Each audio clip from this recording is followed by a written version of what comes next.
Issue 13 officially begins year 2 of IDW Sonic. Yeah, I know it's February as of this video's release, but if it weren't for delays, this issue would have been out last month. With this new year comes a new direction, as hinted at last year. By the way, there will be spoilers from here on out. Summarizing the events leading to this point will take a while. Luckily, I recently made a video looking back at IDW Sonic Year 1 you might want to check out. Yes, I have no shame. Okay, what you do need to know going into this issue is our heroes have won a major victory against Metal Sonic and are going their separate ways. Knuckles resuming guardianship of the Master Emerald, Silver sticking around to find the cause of the latest bad future, etc. Metal Sonic, who Sonic let go by the way, returned to his base to find strangers, and the long-lost Dr. Eggman. Eggman's Tinker personality goes bye-bye, the mysterious Dr. Starline aligns himself with Eggman, the mercenaries Rough and Tumble are getting new gear, and Eggman prepares his newest plan. We catch Sonic talking to his little bird friend, which serves as a means to provide exposition for the reader on what some of Sonic's friends are up to right now. Knuckles and Silver are doing their thing, Tails is being boy genius as usual, and Amy, she's still helping others with an organization called the Restoration, obviously a rebranded Resistance. Sonic thinks life is good now that his enemies have been neutralized, when Tails arrives with some bad news. Even Sonic realizes, you have got to be kidding me. Tails has a note that seems to have appeared out of nowhere. In actuality, it came from a portal, meaning Starline had something to do with it. The note says to come to Windmill Village to celebrate the return of the world's greatest doctor. Unless it involves an alien with a blue police box, the note's probably talking about Dr. Eggman. And most shockingly of all, we have a name for the remote village Sonic left Mr. Tinker. The two head over there and things appear to be fine until they come across Elder Scruffy hanging up there like a piñata. I don't believe it. This guy gets a name too. What madness is this? Elder Scruffy says the thugs responsible for tying him up and locking everyone in the community center kidnapped Mr. Tinker a week ago. Those thugs are, of course, Rough and Tumble, doing their Team Rocket shtick and sporting new gear. Sonic has Tails help the Elder free the townsfolk while he handles the Skunk Brothers. He asks the obvious questions like, where's Eggman? Where did they get those new toys? And how did they escape Barricade Town? Yes, even the Wispin Distribution Town gets a name now. Wow. Surprisingly, Rough and Tumble don't give up any information. They're merely focused on revenge. Rough is using a modified vapor condenser as a stink bomb projectile, and Tumble is using an enhanced robotic tail. Tails frees the civilians, but tells them to wait inside while he helps Sonic. Meanwhile, we have Eggman testing his new project. He has to make sure it's ready to be unleashed onto the world after all. The various tests involve pouring what appears to be liquid metal on a plant. Next is pouring the stuff on a rabbit, instantly changing it into a robot. What makes this stuff worse is if a non-infected creature comes in contact with an infected animal or plant, it spreads to them. Slowly, but still. Eggman is satisfied with the results. He's going viral with this one, though there's something familiar with this process. It's off the tip of my tongue. The subject changes to how Starline located Eggman in the first place, when even Metal Sonic, with the full might of the Empire, could not. The answer? The Warp Topaz. He used it to open windows to the world instantly, and eventually he located Eggman at Windmill Village. Eggman wants to see Sonic get wrecked, and I think I know why Starline feels creepy to me. I think he's actually a Cylon. Back over to the fight, Tails arrives to give Sonic some much needed backup. The two copy Rough and Tumble shtick with poses that wouldn't seem out of place in a Sailor Moon anime. Guys, if your job is to get the Skunk Brothers mad, it worked. Tails takes care of Rough by sending one of the stink bombs back at him, all thanks to calculating angular velocity. And this is why math is important, kids. Rough is so distracted with being covered by stink bomb that he doesn't notice Tails taking away his machine and smashing it. Also a fitting punishment since he naturally produces his own stink on others. The artificial stuff must be that bad, huh? and I really don't want to find out. Sonic deals with Tumble by snapping off this windmill blade, which cuts through Tumble's robo-tail. Tumble falls to pieces. We learn he once had a regular tail, but somehow lost it. And having essentially lost a second tail, it's hard not to sympathize in some fashion, even though he's a bully. There's this brief bit of Starline wanting to do more tests with the Metal Virus, but Eggman declines, saying it's good enough. Now why do you want more tests done, Starline? What is your angle? With the Skunk Brothers defeated again, Ruff is about to spill the beans when Starline teleports the two away. This leaves Sonic and Tails confused to what's going on. Sonic is going to find Silver while Tails is staying to help fix the village. Back at Eggman's base, Ruff and Tumble want another chance at Sonic. Then Metal Sonic approaches wanting another shot. Sorry, but you had your chance and you blew it. If only you protected the Master Emerald area better, and no, I will not let that go. So who's going after Sonic next? Why, it's Dr. Starline, claiming he knows exactly how to strike at him. You know, I am curious myself. Let's go ahead and tackle Eggman's new plan, the Metal Virus. This is a different take on an old franchise concept, robotization. For those who don't know, it's the process of turning living beings into robots, usually through a machine, in order to serve the main villain. The method was used in cartoons and the Archie Sonic comics. In this case, it's done via viral infection, not only to animals, but to plant life as well, and it can spread through touch. Basically, robotization here is a plague, and based on this panel here, I think we're going with a little bit of zombie apocalypse too. Eggman's expressions during the test are borderline nightmarish. He's definitely making up for lost time for being Mr. Tinker. Starline's insistence on further testing. You could look at it in two ways. First, he wants to make sure the Metal Virus is perfect so he can take it and use it for his own schemes, if we're going for the eventual backstabbing angle. Or second, he really is loyal to Eggman and doesn't want the virus to grow beyond their control. Given that this virus is more than likely the source of the future Silver described in issue 8, something is going to go wrong. The events at Windmill Village call back to issues 1 and 3.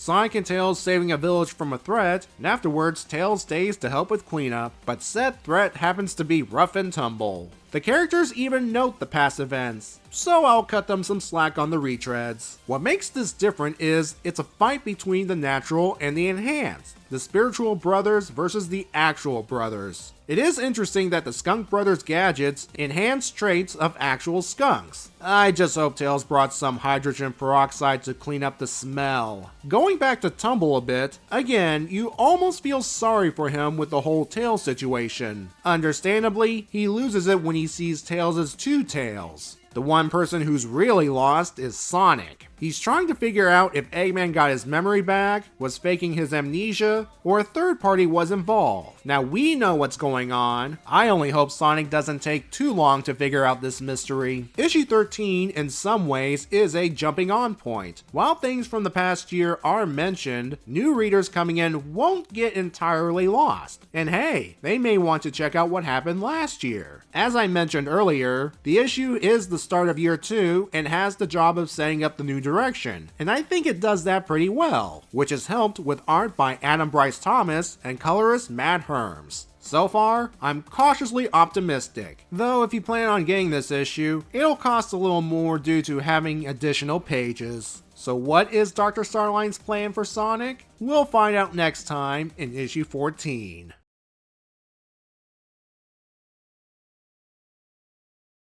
Greetings everyone, welcome to another review of IDW Sonic, and today we're taking a look at issue 14. If you're new to these reviews, first, welcome. Yeah, I know I keep saying this every now and then, but I get people who stumble on this small channel because of these reviews, and I want to acknowledge them in some manner. And second, this review, as per the norm around here, will contain spoilers. To recap what happened last time, Dr. Eggman began testing his Metal Virus, this comic's method of robotization, on plants and animals. At the same time, Sonic and Tails confronted the mercenaries Ruff and Tumble, who've been given new weaponry courtesy of Eggman. Our heroes, of course, won the battle, but before they can get answers like what happened to Eggman, the Skunk Brothers were rescued by Eggman's new associate, Dr. Starline, who wants his chance to confront Sonic. Sonic meets up with Silver, last issue he wanted to go find him, and the two are traveling up the frozen peak. According to Silver, there's an Eggman base in the area. Of course, Silver got this information from a random guy who then vanished. Oh boy, if it's a demonic creature that resembles Shadow the Hedgehog, I'm walking out. Well, luckily for the two, the intel was correct, and Badniks are cleaning house. Before Sonic takes action, Metal Sonic intervenes, tossing Silver aside like it was nothing. Why did he need the upgrades again? Which brings us to something fans speculated about, and is outright confirmed here, at least in this continuity. Metal Sonic can only speak while in Neo-Metal form, thus he cannot answer Sonic's questions about Eggman's involvement in all of this. Silver freezes Metal Sonic until a portal frees him. Yep, Dr. Starline, aka Silver's informant, reveals himself, and he's doing this because he wants the experience of facing Sonic himself.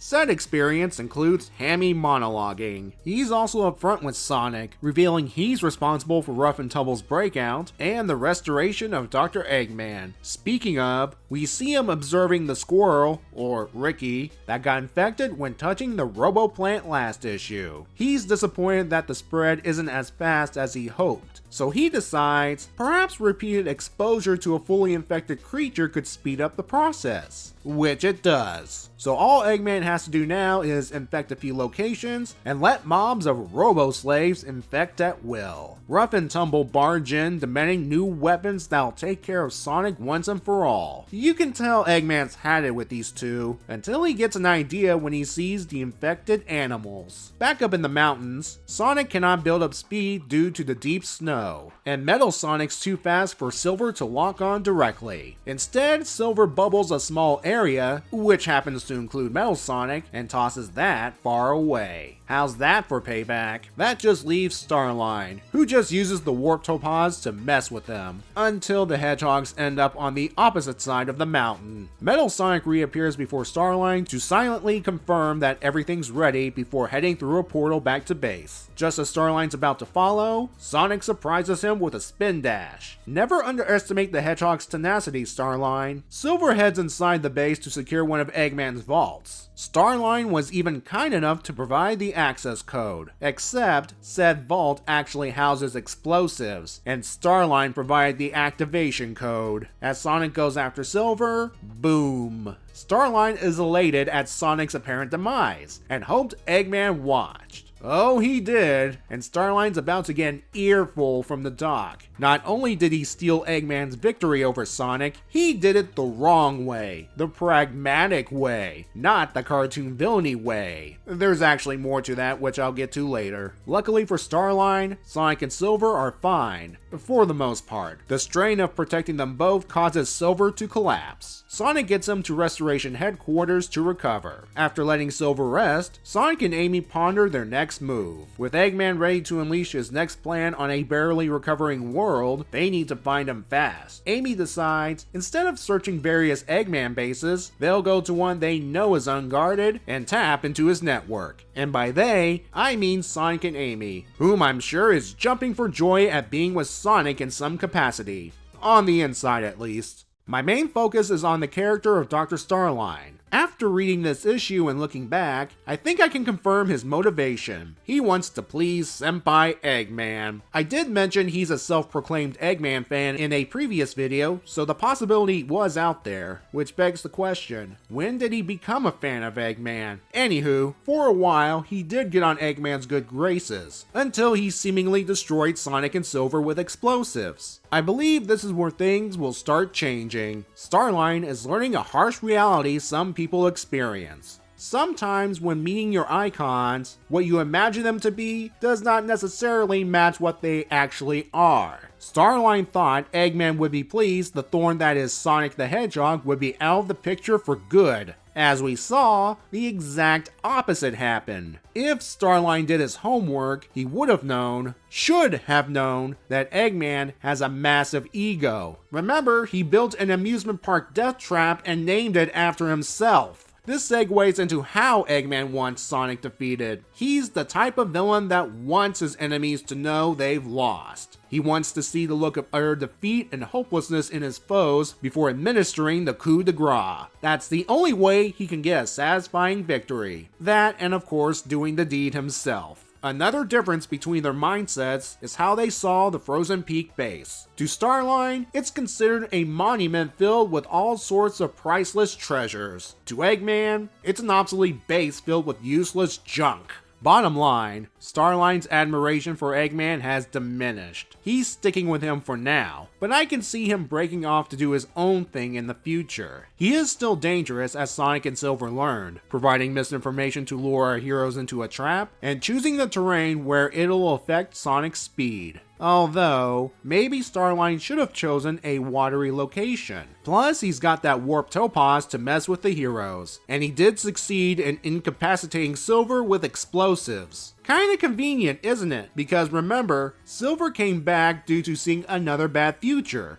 this time involving some metallic plants. While he told Sonic, we don't know if Sonic or Silver told anyone else, or if Silver learned more before heading back into the past. And if the heroes find Eggman by tapping into his network, and Silver is healthy, he might have contained the Metal Virus with his powers. Or he might not. We don't know for sure. What we do know about the Metal Virus is Eggman is counting on the zombie-like nature of its victims to spread it to as many people as possible. Yeah, that's not going to backfire horribly. And he's got a plan for both Rough and Tumble and the Metal Virus. I should probably go ahead and mention this, but the look of the Metal Virus was inspired by the metal skins from Sonic Heroes. Some fans have speculated this, and Ian confirmed this on Twitter. The other characters are still on point. Sonic still has a tenacious attitude, especially when confronting Starline about Eggman. Metal Sonic, even in base form, is still a threat, and Amy cleverly comes up with a way to try and locate Eggman quickly, all while still harboring her Sonic crush. Even Silver has his moments. What helps is Tracy's art. No matter what you think of the guy, the character expressions he draws are gold. I am thankful they are getting important plot beats to our heroes quickly. Eggman's back and has a very big plan. They still need to find him, and as mentioned earlier, their best chance is an obsolete, unguarded Eggman base. But as the solicitation for issue 15 states, Sonic and Amy will have company, plus they'll soon learn the nature of Eggman's plan. We'll talk more about it when we get to issue 15 proper. See you then.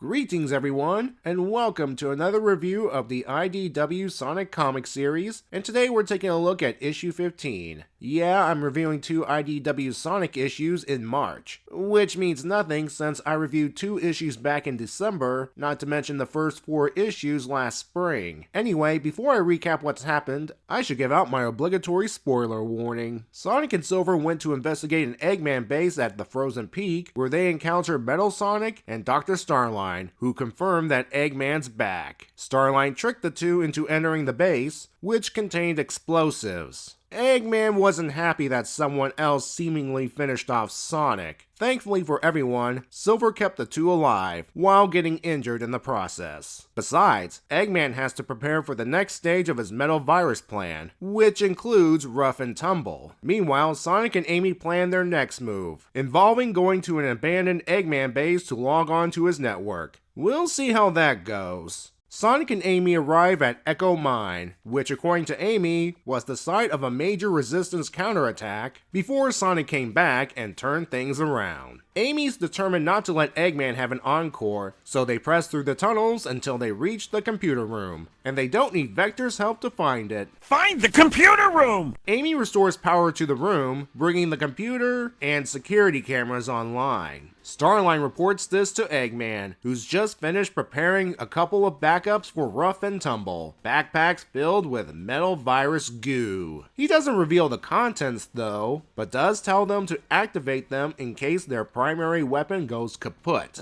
Yeah, we can see where this is going. Amy logs in and finds the Ark? No, it's actually a smaller variant designed for payload distribution. Before learning more, the computer shuts down and Rough and Tumble arrive in their primary weapon, a drill tank. one that Amy's hammer cannot smash in one hit. That means our heroes are going to have to work for this victory. As Sonic and Amy put some distance between them and the drill, they end up at a refuse pit and decide to use the area to their advantage. Rough and Tumble drill into the area and barely avoid the pit. This means, though, they have less maneuverability. Amy's quick to take the upper area while Sonic deals with the wheels. Combine that with being on the edge of the pit and it's bye-bye tank. Rough and Tumble aren't worried. They still have their backpack backups. All they have to do is press their buttons, and here we go. In a way, you almost feel sorry for these guys, becoming the first sapient victims of the Metal Virus. Since they got drenched in the stuff, they've been completely converted. Sonic and Amy can't get a reaction out of them. All Rough and Tumble want to do is convert them. Sonic points out the zombie-like nature and coins the term Zombots. I like that. I'm going to use that term from now on. Amy smashes Rough and... ew. Fortunately, I guess, Rough heals himself. Likewise, Tumble gets spin dash damage that quickly heals. If you remember Eggman's experiments, any creature that touches a Zombot becomes infected themselves, which means Sonic got the virus. He still manages to put Tumble and later Rough into the pit, while making sure Amy doesn't touch them. Poor Sonic doesn't know what to do. He's well on his way to become a Zombot. Eggman, watching from another camera, is happy with the results. He even adopts the Zombot term from Sonic. It is a good word, I tell ya. The issue ends with Eggman ready to spread the Metal Virus to the world via clinical trials.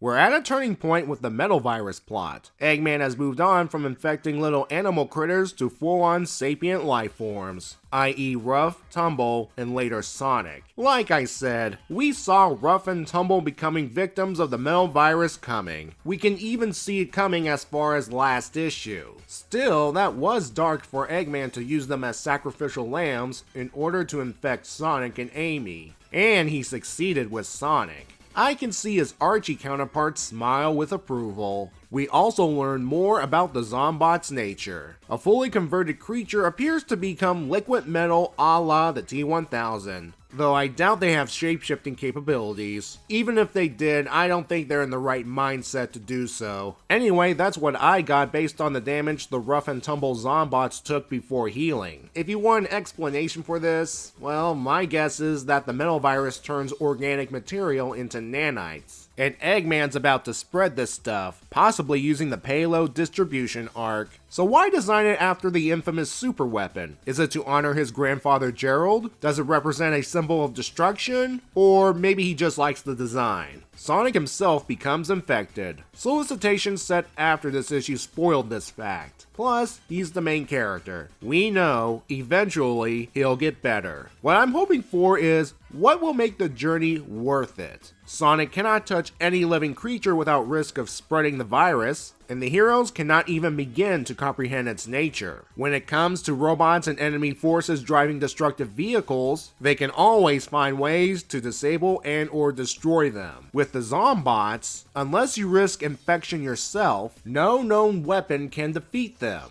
Plus, with Eggman's plan to distribute the virus here and there, any future encounter with Zombots not only puts our heroes, save Sonic, at risk for infection, they have to contend with the fact that Zombots were once innocent people. I'm not saying Rough and Tumble were innocent by any means, but compared to Eggman, they're schoolyard bullies, who definitely fell into the wrong crowd and paid for it. Is this truly the end for them? Who knows? We have a new artist for the book, Jack Lawrence. From what I could look up, he's a British artist who worked on other IDW properties like Skylanders and Transformers, among other things. His style fits in pretty well. I've stated this over and over. I'm always open to new talent on the book, as long as they make Sonic resemble Sonic and not a one-eyed freak. One more thing I want to talk about is this issue's tone. There are darker elements present, and I'm not just talking about the Zombots and the Metal Virus in general. When Sonic and Amy arrive at Echo Mine, Amy briefly describes what happened between the Resistance and Eggman here. That while the Resistance rescued many people, it was a costly victory. A small, simple way to explain the horrors of war. This would also explain Amy's behavior in the comic, making sure she wants to help the world heal and not let Eggman ruin it once again. There is some humor, of course. First is how Amy got into the system in the first place, using a variation of one of Eggman's infamous catchphrases. Yeah, only someone like Eggman could come up with something so predictable as this. And this is why it's important to add complex characters to your passwords, everyone. And then there's Rough and Tumble once again doing their Team Rocket shtick. Yeah, your mileage may vary on how humorous it is, but given that we may not see them again, and that they almost rhyme this time, I'll let them have this one. Hopefully the next issue will have some humor, dark or otherwise, because right now, Sonic has to keep himself from fully transforming into a Zombot. Plus, the Metal Virus plan goes into full effect. See you then.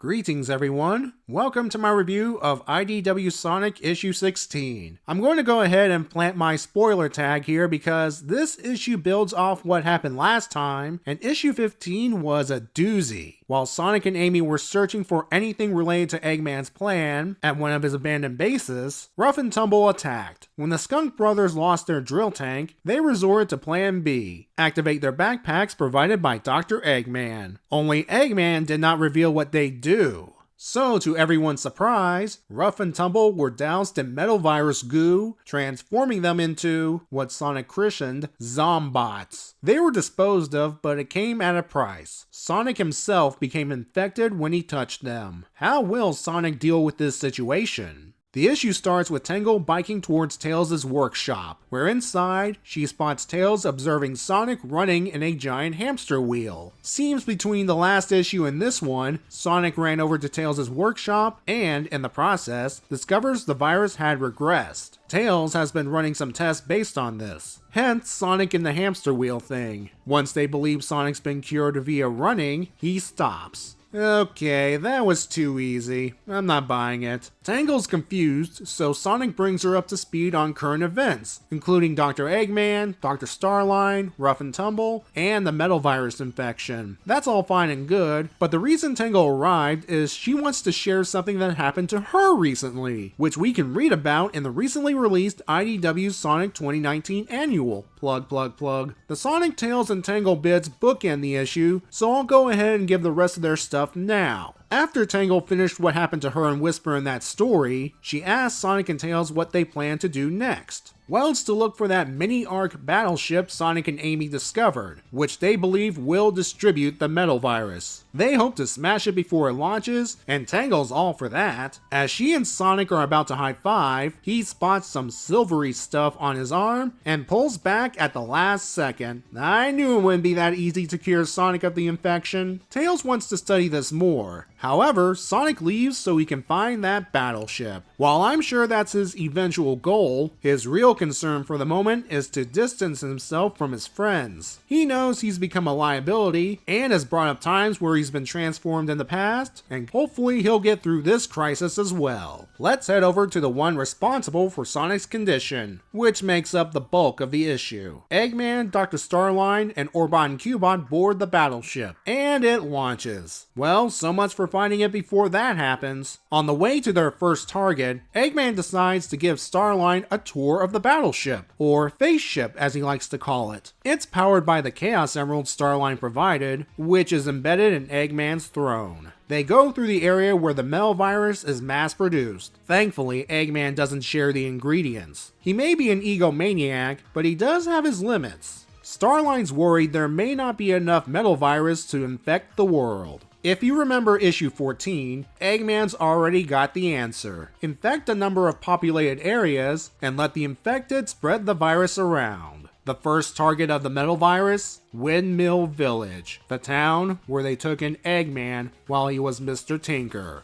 Wow.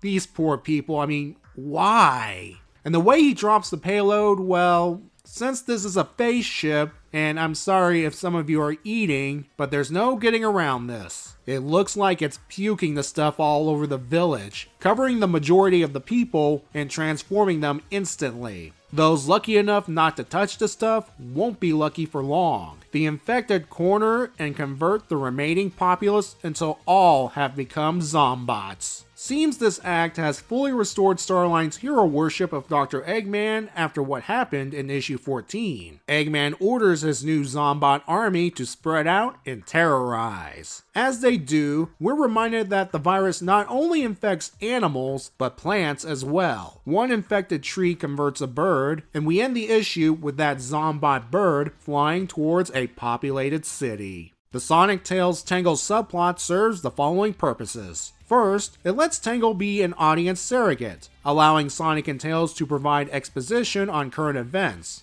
not only to her, but to those who are starting IDW Sonic with this issue. I've heard of cases where this is happening. Second, as pointed out earlier, it's to promote the recently released IDW Sonic 2019 Annual. Now I like Tangle and all, but I think she was shoehorned in for these first two reasons. You can easily rewrite the Tails workshop scenes to just focus on Sonic and Tails. Sonic seemingly gets cured, they discuss the battleship situation, Sonic tries to high-five Tails, only to find he's still infected, and Sonic leaving to find the battleship as a pretense to get away from his buddy. This brings us to the third and most important point. Sonic handling his new condition. He brings up other times he was changed, confirming that Sonic and the Secret Rings, and possibly the Black Knight, happened in this continuity. I think Sonic has doubts this change can be easily reversed, even though we know it will eventually happen. It's because, as he puts it, he's a liability now. When Sonic was cursed with the Flame of Judgment, only he was at risk, not those around him. With the Werehog, while he looked dangerous, he was mentally in control of the situation and used that strength to his advantage. The Metal Virus limits him to a degree. He could still smash normal badniks, but in cases in which he, for example, tries to rescue someone from a burning building, he cannot without risking infection. And no one, as far as we know, is as fast as Sonic to prevent the inevitable. As for Eggman, he could have chosen any other place to drop his first Metal Virus payload. Instead, he chose Windmill Village purely out of spite. These kind villagers took in an Eggman without his memory, and Eggman could not stomach this when he was restored to normal. It's a reminder that Eggman has very, very dark moments beyond stuffing animals into robots. Him giving Starline a tour of the face ship is like showing off a demented factory. I know Eggman likes to stroke his ego, but why do I have this feeling this may come back to bite him later on? Again, at least Eggman didn't share the secret ingredient for the Metal Virus, the event itself.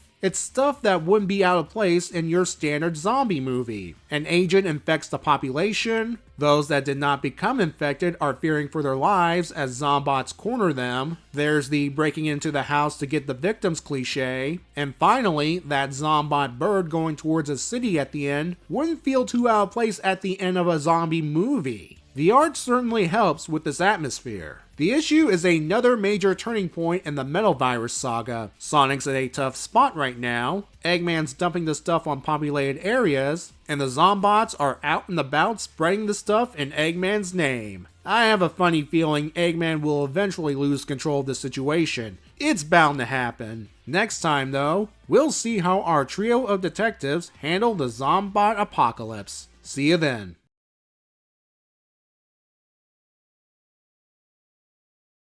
Greetings everyone, and welcome to my review of IDW Sonic issue 17. Today we're taking a look at the start of the next act of the Metal Virus Saga. At least I think we're starting the next act, I'm not entirely sure, I could be wrong. I'll go ahead and say spoilers before I recap what's happened so far and summarizing today's story. Many of you have seen enough of my reviews to know this routine by now, but I want to be courteous here, especially to those who are first timers to my channel, to which I say, hi there. I hope you're enjoying yourselves here. Okay, to recap what's happening thus far, Eggman's newest plan for world domination involves unleashing a metal virus onto the populace. The metal virus transforms living things, plant or animal, into a mechanical monstrosity. The rate of transformation depends on how much one is exposed to the metal virus agent. The first sapient victims of the virus are hired help rough and tumble due to them being drenched in the gooey agent, and Sonic the Hedgehog himself when he touched the infected beings. Sonic is able to keep the infection at bay thanks to his speed, but it hasn't gone away entirely. The Hedgehog is now a liability to his friends and any other living thing. Meanwhile, Eggman unleashes the Metal Virus on a few places, starting with the town that took him in while he was Mr. Tinker as a cruel joke.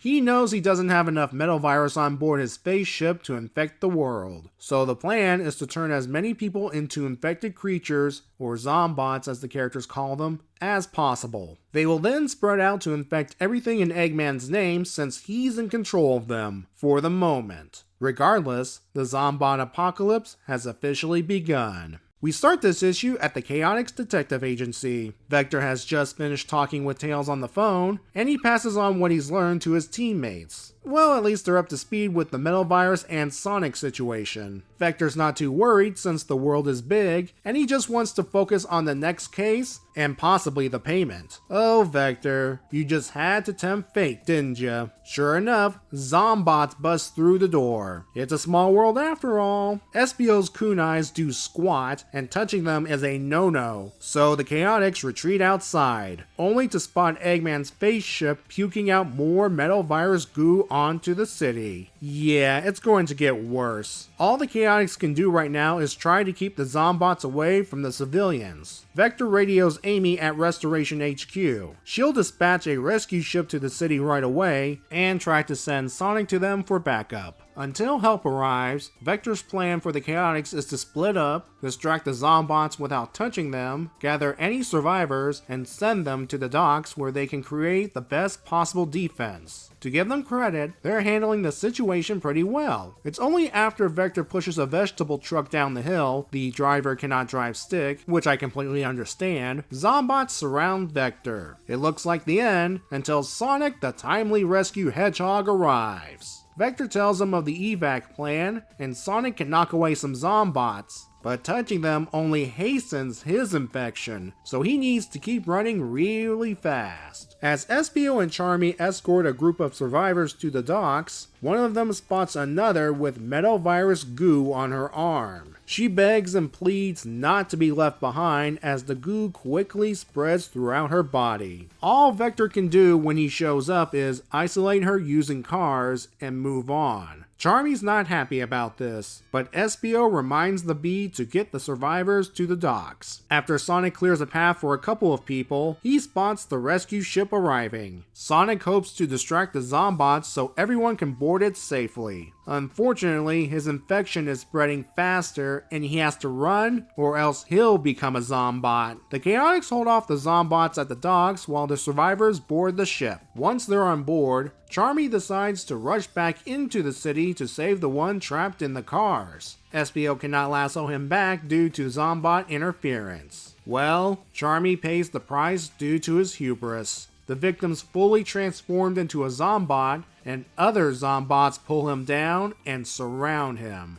Sonic arrives at the docks, and Vector wants to go and find Charmy. Sonic will go instead, while the two Chaotix members board the departing airship. The issue ends with the two lamenting the loss of their friend. We're seeing the impact of Eggman's new plan unfold. Last time we're treated to brief glimpses of the aftermath, but it was in a small town. This time it's a large city, and we have familiar characters in the thick of it. In some ways, this makes the situation worse. The Chaotix are trying to save as many people as possible from the Zombots. One of the hardest things about being a hero is the realization that not everyone can be saved. This girl right here is the best representation of this idea. She's got one drop of Metal Virus goo on her arm, and she's basically a goner. All that can be done is isolate her for the sake of the other survivors. I'm sure many of us have seen media, whether it's TV, movies, video games, etc., in which a victim is infected with a virus or the like, but still have their full mental faculties. They try to reach out to someone, a friend, or even the hero, for help. But all the hero can do is something that'll keep the infected person from harming anyone else, ranging from isolation to putting them out of their misery. it may hurt the hero, but sometimes the needs of the many outweigh the needs of the few or the one. Vector knows this, Espio knows this, Charmy, well, whatever attitude you have towards the Bee, whether you like him, and I know some of you do, or dancing a little jig at his fate, the kid wanted to do the right thing.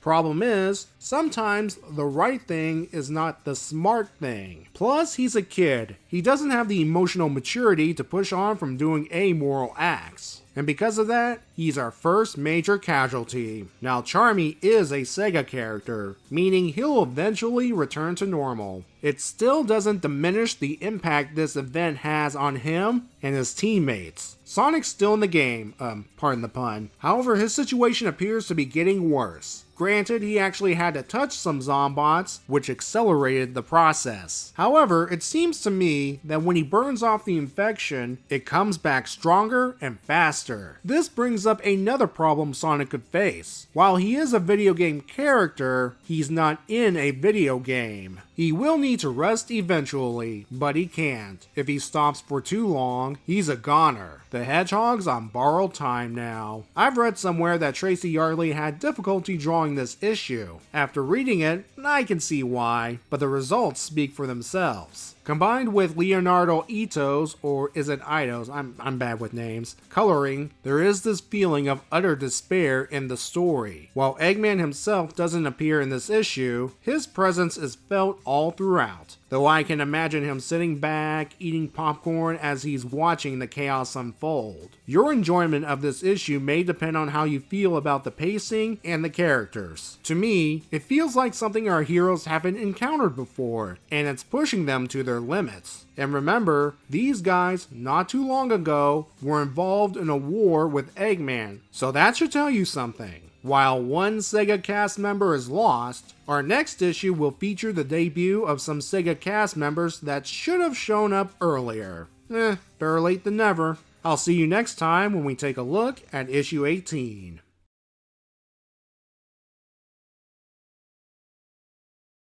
Greetings everyone, and welcome to my review of IDW Sonic issue 18. I'll go ahead and place the spoiler tag here because things are crazy with this Metal Virus arc, and they're about to get crazier. For instance, last time, Eggman unleashed the virus on Seaside City, where the Chaotix reside. They tried to help the civilians get away from the Zombot horde. With some help from the infected Sonic, they were able to get a few survivors on board a restoration airship. However, the Chaotix did not emerge unscathed. Charmy going back for a partially infected individual they left behind ultimately resulted in him getting infected. Let's just hope another game character does not get this virus. We see Eggman's spaceship pouring more virus goo down below, this time on Flora Forest Village. Eggman's gloating out loud because Sonic is present, and both know there are friends of his here. Really trying to get under Sonic's skin, huh, Eggman? Between this issue and the last, Sonic was unable to find Charmy, although we were spared his complete Zombot transformation. He's hoping history doesn't repeat itself. This brings us to the long-awaited debut of Cream the Rabbit, her mother Vanilla, and Cheese the Chow to the IDW continuity. Also making a surprise appearance is Chocola the Chow, last seen way back in the video game Sonic Heroes. Wow. Cream and Cheese want to go out and help the village, but Vanilla wants her inside safe and sound, under the pretense of protecting their home, of course. Cream sends Gemerol, yes, I'm going to call him that, another game character making his IDW comic debut. On board the face ship, Eggman orders the Zombots to gang up on Sonic, but they don't. Why is that? Orbot points out that the Zombots have been responding less and less since the operation started. Uh-oh. Eggman speculates that spreading from exposure may have resulted in random viral mutations. He's not concerned as long as the virus continues to spread. He'll work out the kinks later on, despite Starline's fears of losing control. As Eggman goes off to eat, Starline once again is disappointed that Eggman is not living up to his expectations, prompting Orbot to point out the never-ending conflict of Sonic and Eggman. Sonic continues knocking Zombots away from the civilians and telling said civilians to head towards an area called the North Glade. That's when Gemerol arrives, targeting Sonic. From the robot's perspective, it makes sense. Sonic is infected, and by the looks of it, it's spreading fast. Sonic tries to convince him he can run it off, or perhaps let General absorb the virus into himself. The latter is impossible due to the virus's nature of targeting organic material,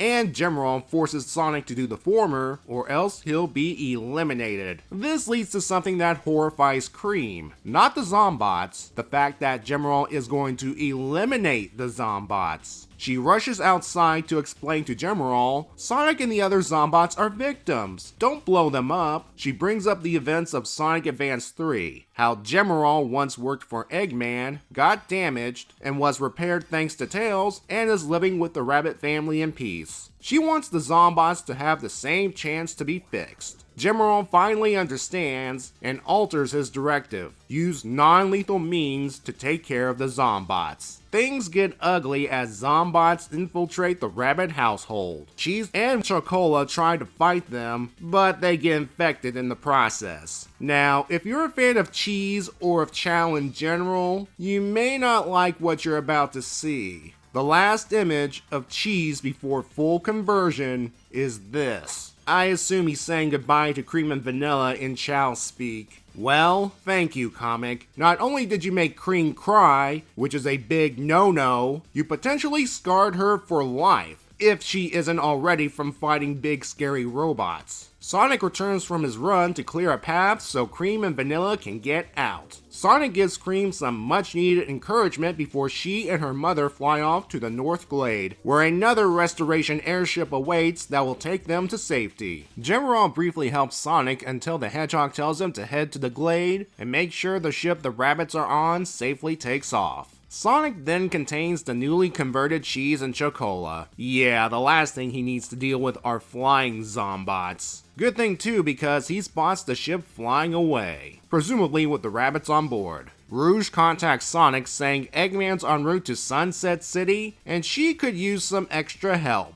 Sonic knows things will get worse if that city is converted, and he heads off. We end this issue with the Zombot Chow busting out of their jars while infecting the grass. Lovely. They did it again. Characters from the games becoming Zombots. Unlike Charmy, we see the aftermath this time. Poor Chocola. This is the first time we actually see him since Sonic Heroes, and it seems every time he appears, something bad happens to him. Whether it's being kidnapped by Neo Metal Sonic, or being turned into a robotic zombie. At least the two went down trying to protect the rabbits, who were thankfully spared this horrible fate. Though I imagine they're going to spend a lot of time in therapy when this is all over. Cream did show bravery when confronting General about not destroying the Zombots. They are victims forced to convert all organic life, and she believes they can be fixed. We all believe that, Cream. General's personality is more robotic than his previous appearance in the Archie comics. This may upset some people who have read the Archie comics, especially the post-reboot era,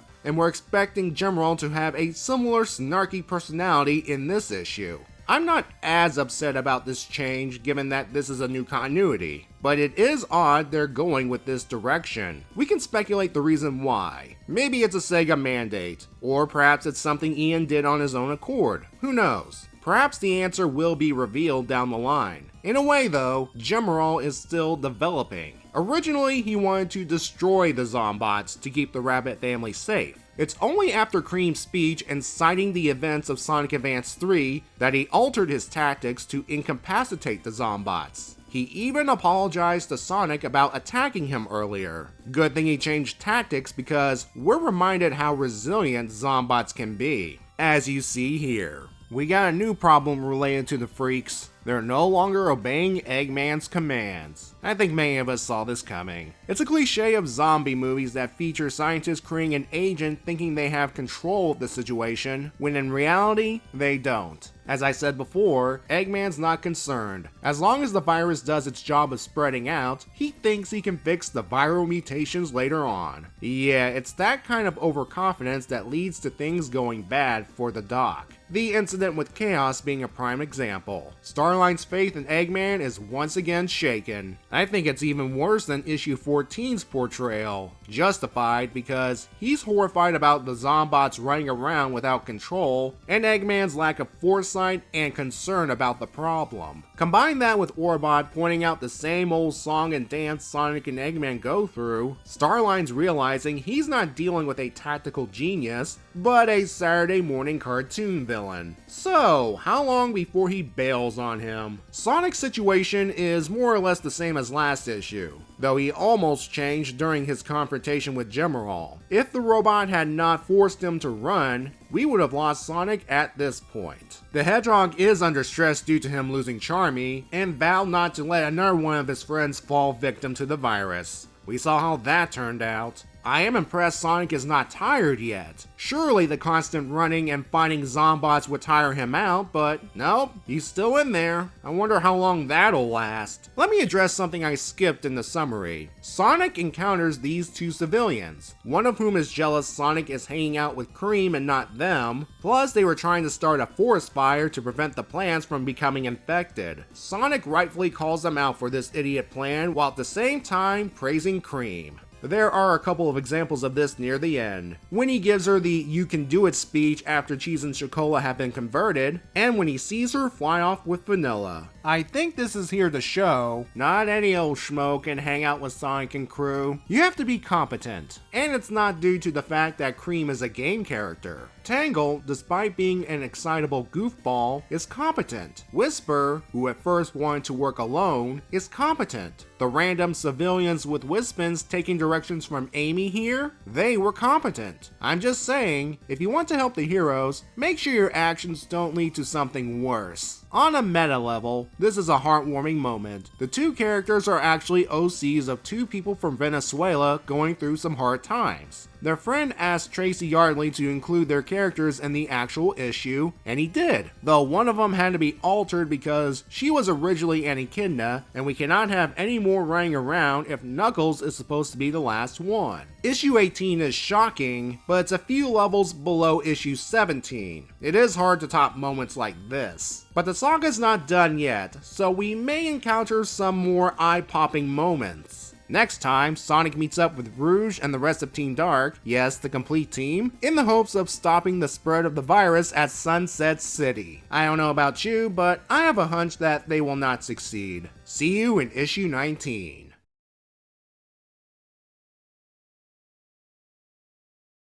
Welcome back to the world of IDW Sonic. Today we're taking a look at issue 19. And before we get started with even the previous issue's recap, I like to share some tidbits about the Metal Virus arc I found online, and I like to thank the people who were kind enough to tell me about it. For those unaware, writer Ian Flynn has a podcast series called Bumblecast, where he covers various items, answers questions, and reveals some behind-the-scenes stuff. On one of his more recent Bumblecasts, he revealed that the Metal Virus Saga was originally planned for the Archie Sonic comics. It's because the editor over there wanted to jump in on the whole zombie craze at the time. The idea was shelved thanks to Afterlife with Archie. It was going to get revived during the Archie Sonic reboot, but then the cancellation happened. But hey, the idea lives on in the pages of IDW Sonic. Who knows what other ideas Ian may be able to bring over here in the future. Anyway, let's go on to recapping the previous issue. And as always, spoilers from here on out. Eggman attacks the town where Cream the Rabbit and her family live purely to mess with Sonic. Despite some hiccups here and there, Sonic was able to get Cream, her mother Vanilla, and any other survivors out of town and towards an evacuation airship. Unfortunately, Chow companions Cheese and Chocola were infected, but at least they went down trying to protect the rabbits. The Metal Virus situation continues to get worse as we learn that the more the Zombots spread out and infect living things, the less control Eggman has over them. And with the next target being Sunset City, things are only going to get worse. We start with a brief history of Sunset City. It was once a major merchant hub until Eggman attacked it during the events of Sonic Forces. The city started rebuilding after the war until Eggman returned and launched a Metal Virus attack. Man, this place can't catch a break, can it? Sonic arrives in the aftermath, searching for any survivors while at the same time getting worried over his own infection escalating thanks to Zombot contact. There are people trapped in a building Sonic cannot reach, until he gets some quote-unquote help from E123 Omega, making his IDW series debut. I say quote-unquote help because he's doing what he's always been doing since his Sonic Heroes debut, eliminating any robots created by Eggman.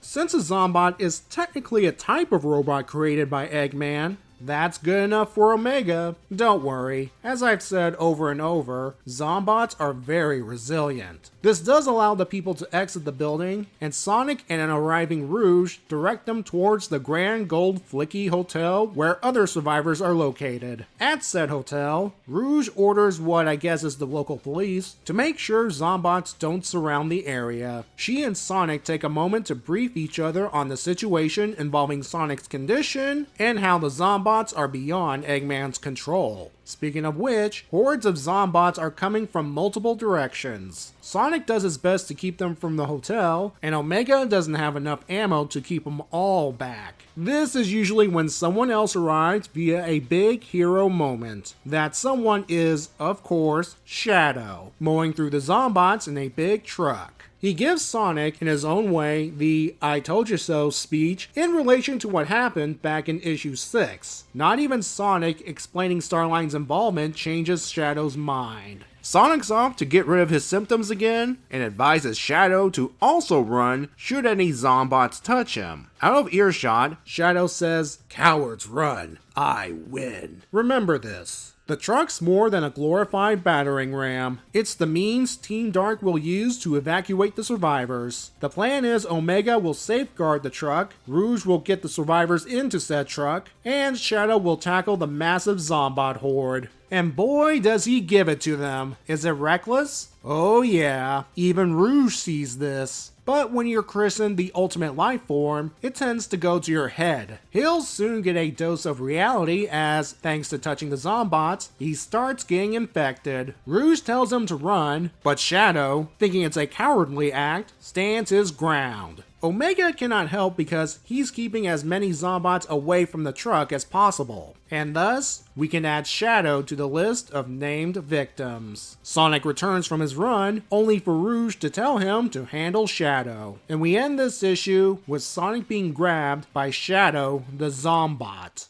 Sadly, we're starting to see, in my opinion, one of Ian's writing weaknesses making a steady return. Repetition of basic story beats. In the past 3 issues, we've had Eggman launching an attack on a populated area with game characters present. Said characters do their best to save the survivors. Sonic arrives to help, but has to leave to run off his own infection, and a part of the game group falls victim to the virus. I'm going to go easy on this a little bit because of the following. There is a sense of escalation, not only with the growing number of Zombots, but with how Sonic handles one of his friends getting infected. He was unable to find Charmy, and he was able to briefly contain Cheese and Chocola. Shadow will be a whole new ballpark. What led to Shadow getting infected in the first place is a combination of 2 things: pride/arrogance, and miscommunication. Shadow is the ultimate life form. He has abilities that set him apart from many individuals, including Sonic. Like I said earlier, this kind of thing tends to go to one's head. It's that kind of thick-headedness that leads to one ignoring the advice of others, thinking, "I've got this," when sometimes you don't. This brings us to the second reason why we lost Shadow: miscommunication. Sonic, and later Rouge, told him to run if he got infected. Shadow sees it as an act of cowardice, rather as the means to burn off the infection like Sonic does, implying that Shadow is at least as fast as Sonic in this continuity, and might have been able to burn it off if he had listened to his allies. But that's the thing, they don't go into details about why running off the infection is important. I know in the heat of the moment you're not thinking straight, so some details may slip your mind, but wouldn't it just take a few seconds to explain to Shadow? If you're infected, run so you can burn it off and you can keep fighting without changing. Well, he did change, and his appearance is a combination of his Sonic Hero's metal skin and for some reason Mephiles' red eyes. Well, both this issue and the next is called Crisis City. If you're wondering, why did Shadow change in the first place? I thought he was created to find cures to diseases. Well, yes, but remember the sole purpose of the Metal Virus is to transform organic material into metal. Like it or not, Shadow is organic, even if he's part alien. Going back to Sonic for a bit, another reason I'm cutting the repetitive nature some slack is it's actually having a toll on the Hedgehog. During his latest virus runoff, he's actually starting to get tired. Even he knows he cannot keep this up forever. During that same scene, he briefly reflects on the friends he's lost, and not regretting his decision to let Mr. Tinker stay in Windmill Village in issue 6. He could not have anticipated outside forces bringing Eggman back. Omega is Omega. But Rouge really took charge during the crisis. She is determined not to let civilization fall because she won't have much fun stealing jewels and valuables. Let's touch upon a number of game nods. First, there's Shadow driving a truck. Besides the fact that Shadow drove a vehicle like he did in a couple of games, I think this is also supposed to be a nod to the infamous gun truck. For those wondering, where are the humans? Remember, the comic is going for the two worlds thing, despite supposed locations from the human world popping up here and there. I'm just going with the flow for now. Let's focus on this location, Sunset City. I think this is the city that was featured in Sonic Forces. During its brief history, we see Death Egg Sentinels attacking it, just like in the game. That red bridge there has to be Red Gate Bridge. And lastly, the city in the game has a location called Sunset Heights. Huh?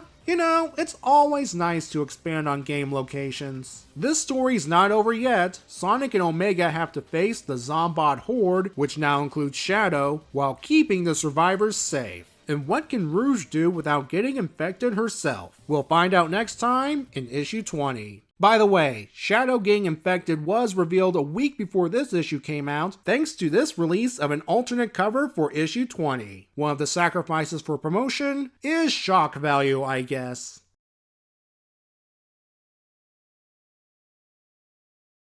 Greetings everyone, and welcome to my review of IDW Sonic issue 20. Before we begin, I want to address something that was recently brought to my attention. For those wondering why Shadow the Hedgehog had a case of Vegeta syndrome last time, a recent Reddit post has a possible answer. The author's friend, who met Ian at a recent con, learned that originally Shadow was going to remove his inhibitor rings and go all out against the Zombots. Perhaps something similar to the Mephiles clone fight in Sonic 06? Shadow would believe all the excess energy would burn off any infection, but it would backfire and he'd become a Zombot. Sega rejected this idea because they wanted Shadow to be written a certain way, what actually appeared in the comics. Since this is a Reddit post, and it's a case of I heard it from a friend, I'm not going to treat this source as 100% concrete. However, given how Sega has a tighter grip on this series so they wouldn't have a repeat of Archie, I could see this kind of thing happening. And to be honest, I kind of want to see that version of Shadow's fight. Sure, he'll end up becoming a Zombot eventually, but at least he'd try a different method of burning off the infection and wouldn't act like an idiot. Well, let's briefly recap what we actually got, and of course, spoilers from here on out. Sonic and Team Dark are in Sunset City trying to evacuate the survivors. Shadow providing transportation with what essentially is the gun truck with the serial numbers filed off. Sonic once again runs off to burn away his infection, and it's starting to take a toll on him. Shadow goes to town on the Zombots, and thanks to his reckless behavior, plus ignoring the advice to run to burn off the infection, he fully transforms. Now Sonic, Rouge, and Omega have a new problem to deal with.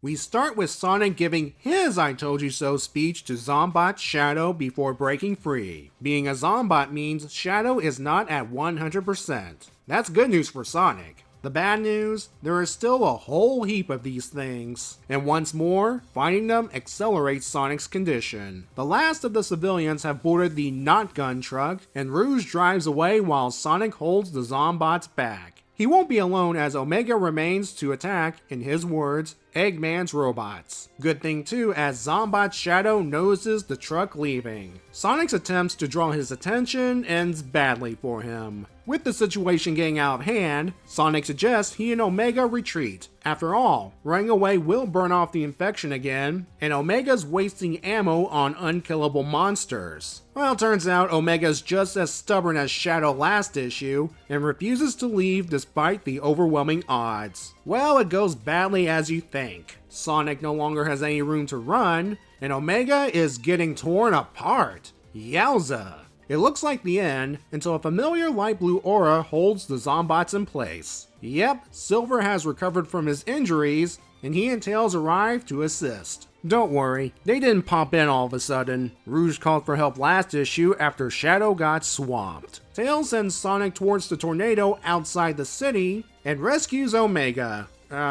What's left of him. Despite Zombot Shadow's final attack, the two fly far away from this mess. At Restoration HQ, Sonic understandably waits outside until Cream lets him in. As they walk, we see the impact this whole Zombot situation has on civilians as we see survivors from the various towns crowded together. The looks on their faces speak 1,000 words. Kudos, Jack Lawrence. General is guarding Amy's office and won't let Sonic pass until Cream gives the order to do so. Go you! Inside, Amy and her staff are trying to coordinate their forces. Sonic informs Rouge about Shadow, and she storms off, upset that Shadow didn't run when he did. You might want to redirect your anger at the higher-ups, Rouge. Speaking of higher-ups, the pressure is getting to Amy as she orders units to try and rescue civilians, deliver supplies, or even trying to get in touch with a unit that's trying to rescue another. Yeah, good thing Knuckles quit when he did. Sonic wisely decides to leave her be. He runs into Vector and Espio on their way to find supplies and survivors, hoping one of them is Charmy. In their defense, the last time they saw Charmy, he flew off to help that partially infected lady. They did not see his grisly fate, and Sonic himself did not find him. In the lab, Sonic and Silver confirm that the future the latter saw was indeed caused by the Metal Virus. However, there were no signs of any Zombots. Well, that's creepy. That these indestructible things are gone by Silver's time. I don't want to know what happened. Hopefully, with Silver here, they can avert that future. Omega's head is intact, and when he has the time and parts, Tails will build him a new body. Right now, he's focused on dealing with the Metal Virus. The plan right now is to have Sonic wear this sensor so Tails can gather data while Sonic runs. The only problem is, the data needs to be analyzed by a more sophisticated computer like the one Tails has in Central City, which will be hard for him if Zombots are present. But hey, as long as someone like Silver's around covering him, Tails can get the info and perhaps start working on a cure. Meanwhile, on the face ship, Dr. Starline's worried about Eggman controlling the Zombots, so he looks up any past schemes or assets that may help. He stumbles upon the Lost World Project and reads up on the encounter with the Zeti and their ability to control robots. I think we can all see where this is going.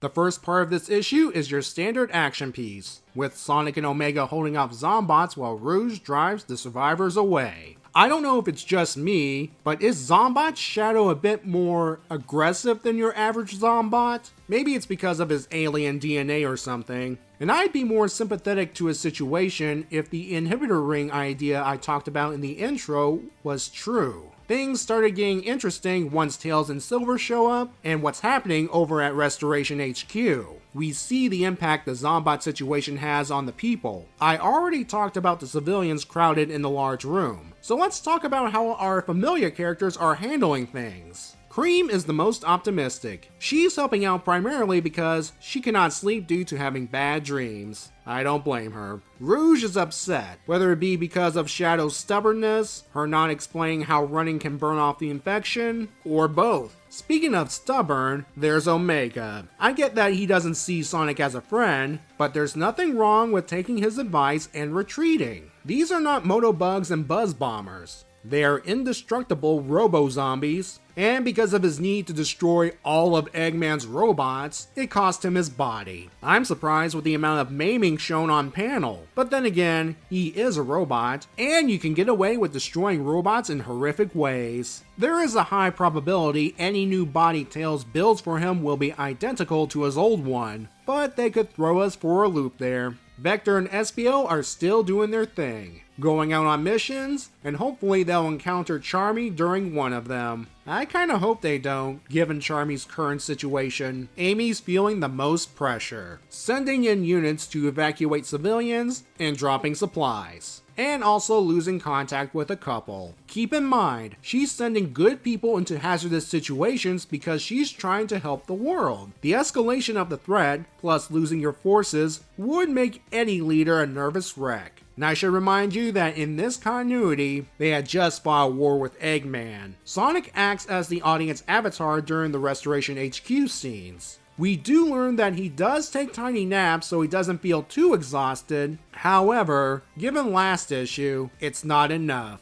Any prolonged rest at this point, and he succumbs to his infection. He's a little more hopeful when Tails explains his plan to analyze and perhaps start working on a cure to the Metal Virus. And with Silver active again, things may start to turn around. That's when this issue throws a curveball at the end. Starline planning to use the Deadly Six from Sonic Lost World to control the Zombots. I admit I didn't see this coming, although I could see this backfiring on Starline. The Zeti would most likely remember what happened at the Lost Hex and take control of the Zombots for their own purposes. Now you might say, weren't the Zeti destroyed at the end of the game? Two things. One, while game events happened in this comic, some things may have played out differently. And two, while they appear to have met their demise in the game, the dialogue implied that they may still be alive. I'll find another conch, and the Zeti will be mine once again! The point is, Starline should have done more research before utilizing the Zeti. From Starline's point of view though, he's trying to take control of a desperate situation. Also, Eggman might have left out some details about his past plans. As we approach the next chapter of the Metal Virus arc, the comic's going to shake things up a bit by having the next 3 stories take place simultaneously. Come back next time as we take a look at issue 21 featuring Tails.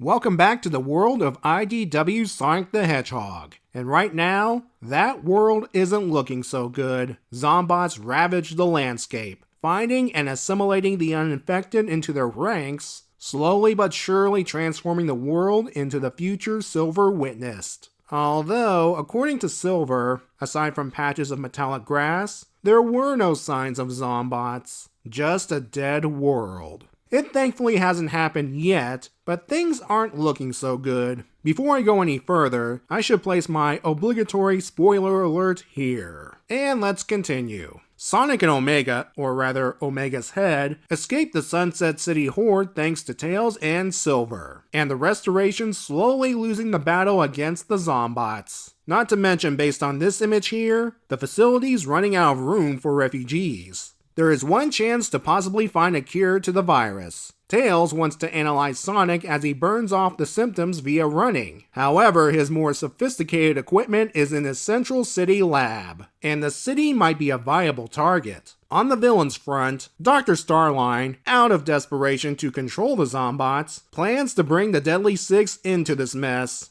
Yeah, we'll see how that goes.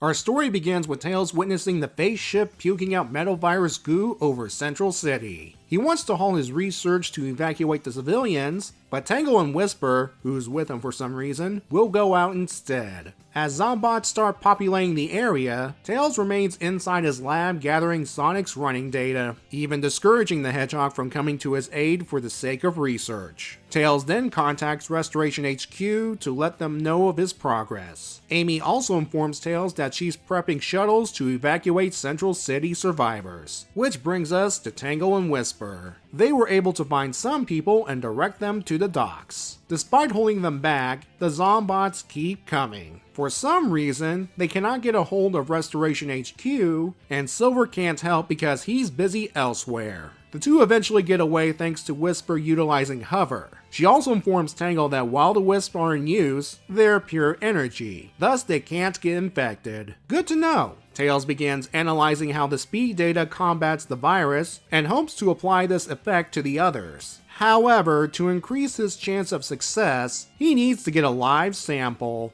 Risking infection either by goo or Zombot, he successfully obtains some of the former. Things are starting to look up. Hey, hold on a second. Are those shadowy figures in the background? Oh boy, that's always a bad sign. Speaking of bad, during all this, Dr. Starline pays Zavok and his associate Zor a visit. He explains that he is here in an unofficial capacity from Eggman and presents an offer to command incredible power and destroy Sonic the Hedgehog. Zavok agrees to this proposal. After Starline leaves, Zavok has Zor gather the others as they prepare for the inevitable backstabbing. Back at Tails' lab, by analyzing the fresh sample along with Sonic's speed data, he may be able to not only create an immunity to the virus, but possibly reverse the process. As he uploads the data to Restoration HQ servers, the power cuts out. How typical. And it's all thanks to Zombot's cheese and Chocola. More Zombots invade the lab, and Tails runs for it, losing the server blades and thus the data in the process. He makes it behind some shutter doors where he breaks out his means of escape, the Cyclone Walker. He meets up with Tangle and Whisper. The former, of course, is impressed by Tails' vehicle. He'll hold him off while the two protect the survivors at the dock. A single restoration ship arrives. That's odd. I thought Amy had more than one available. Maybe they were needed elsewhere. Zombot starts swarming the Cyclone, and Tails has no choice but to arm its self-destruct and bail. I assume it's the self-destruct based on the explosion. He makes it aboard the departing shuttle and finds a distressed Amy. Soon we learn the real reason why there was only one shuttle. They were the only survivors from an attack on Restoration HQ. You have to feel bad for Tails. He risked infection getting all that data, and it was all for nothing. He couldn't transfer it to other computers thanks to a power outage, and the server blade the data was on broke. Talk about a kick to the gut. Tails understands it's not the Zombot's fault. They're merely victims of Eggman's cruelty. Still, he deserves a hug, especially since he had to sacrifice the Cyclone, his beloved walker from Sonic Adventure 2. At least it went down protecting the survivors from the Zombots. From what little we saw of Tails' Central City lab, one of the buildings I believe resembles his head. Is it an unwritten rule that geniuses have structures resembling themselves in some fashion? Must be an ego thing. This brings us to Starline and the Zeddy. Well, the deal has been struck. As I've repeatedly stated, this situation will wind up ending badly for anyone who's not a Zeddy. Unless there's an unexpected twist like Starline finding a new means to control them, or as one commenter pointed out, they get infected as well. The scene at the Lost Hex also informs us that, yes, the Zeddy are indeed alive, at least in the IDW continuity, and that thanks to Eggman leaving a bunch of computers and junk around, they've been keeping tabs on the world below via the Eggnet. The appearance of Tangle and Whisper at the beginning, admittedly, is a bit jarring. It's like, here we are to help save the day. It would make sense they get involved given how widespread the Zombot epidemic is. All I'm asking is a little explanation to how they got here. Although, given how this and the next two issues are laid out, as I'll discuss in a bit, we may get that explanation later on, along with an explanation why Silver is somewhere else. It's clear Tangle and Whisper have become close thanks to the events of their miniseries. I should note that at the time of this video's release, the miniseries is only halfway done, so we'll have to wait for that story to be told, or not if you're watching this sometime in the future. You may have noticed different art styles present in this issue. We have not one, not two, not even three, but 4 different pencilers present. Pages 1 through 10 were done by Lamar Wells, another veteran of the Archie Sonic comics, along with Reggie Graham, who previously did work on the 2019 annual. Yes, he worked on this story with Jonathan Gray doing the line art. Jennifer Hernandez worked on pages 11 through 15, 17, 18, and 20, and, I'm sorry if I pronounced this name wrong, Priscilla Tramontano for pages 16 and 19. the last one having done work as a colorist and inker for previous IDW Sonic works. While it may seem excessive, some of them might have focused just on the line art so others can take over. Despite the different art styles, there's still some consistency, helped by having one colorist, Heather Breckel in this case, throughout the issue. The destruction of the data is this comic's way of telling us this Metal Virus problem's not going away anytime soon, and things will get worse. At the very least, Tails might have retained some knowledge about how the virus works, so there's at least a little bit of hope, and they'll need it since the story ends on another downer. According to solicitations, the events of issues 21, 22, and 23 occur simultaneously, with this one focusing on Tails gathering Sonic speed data, issue 23 having Sonic running around to give Tails the data, and issue 22 is the fall of Restoration HQ. Come back next time as we see who else besides Amy survives the assault. Wait, these specific birds are the Flickies from Sonic 3D Blast. Does this mean Flicky Island exists in this continuity? If it does, that place is screwed.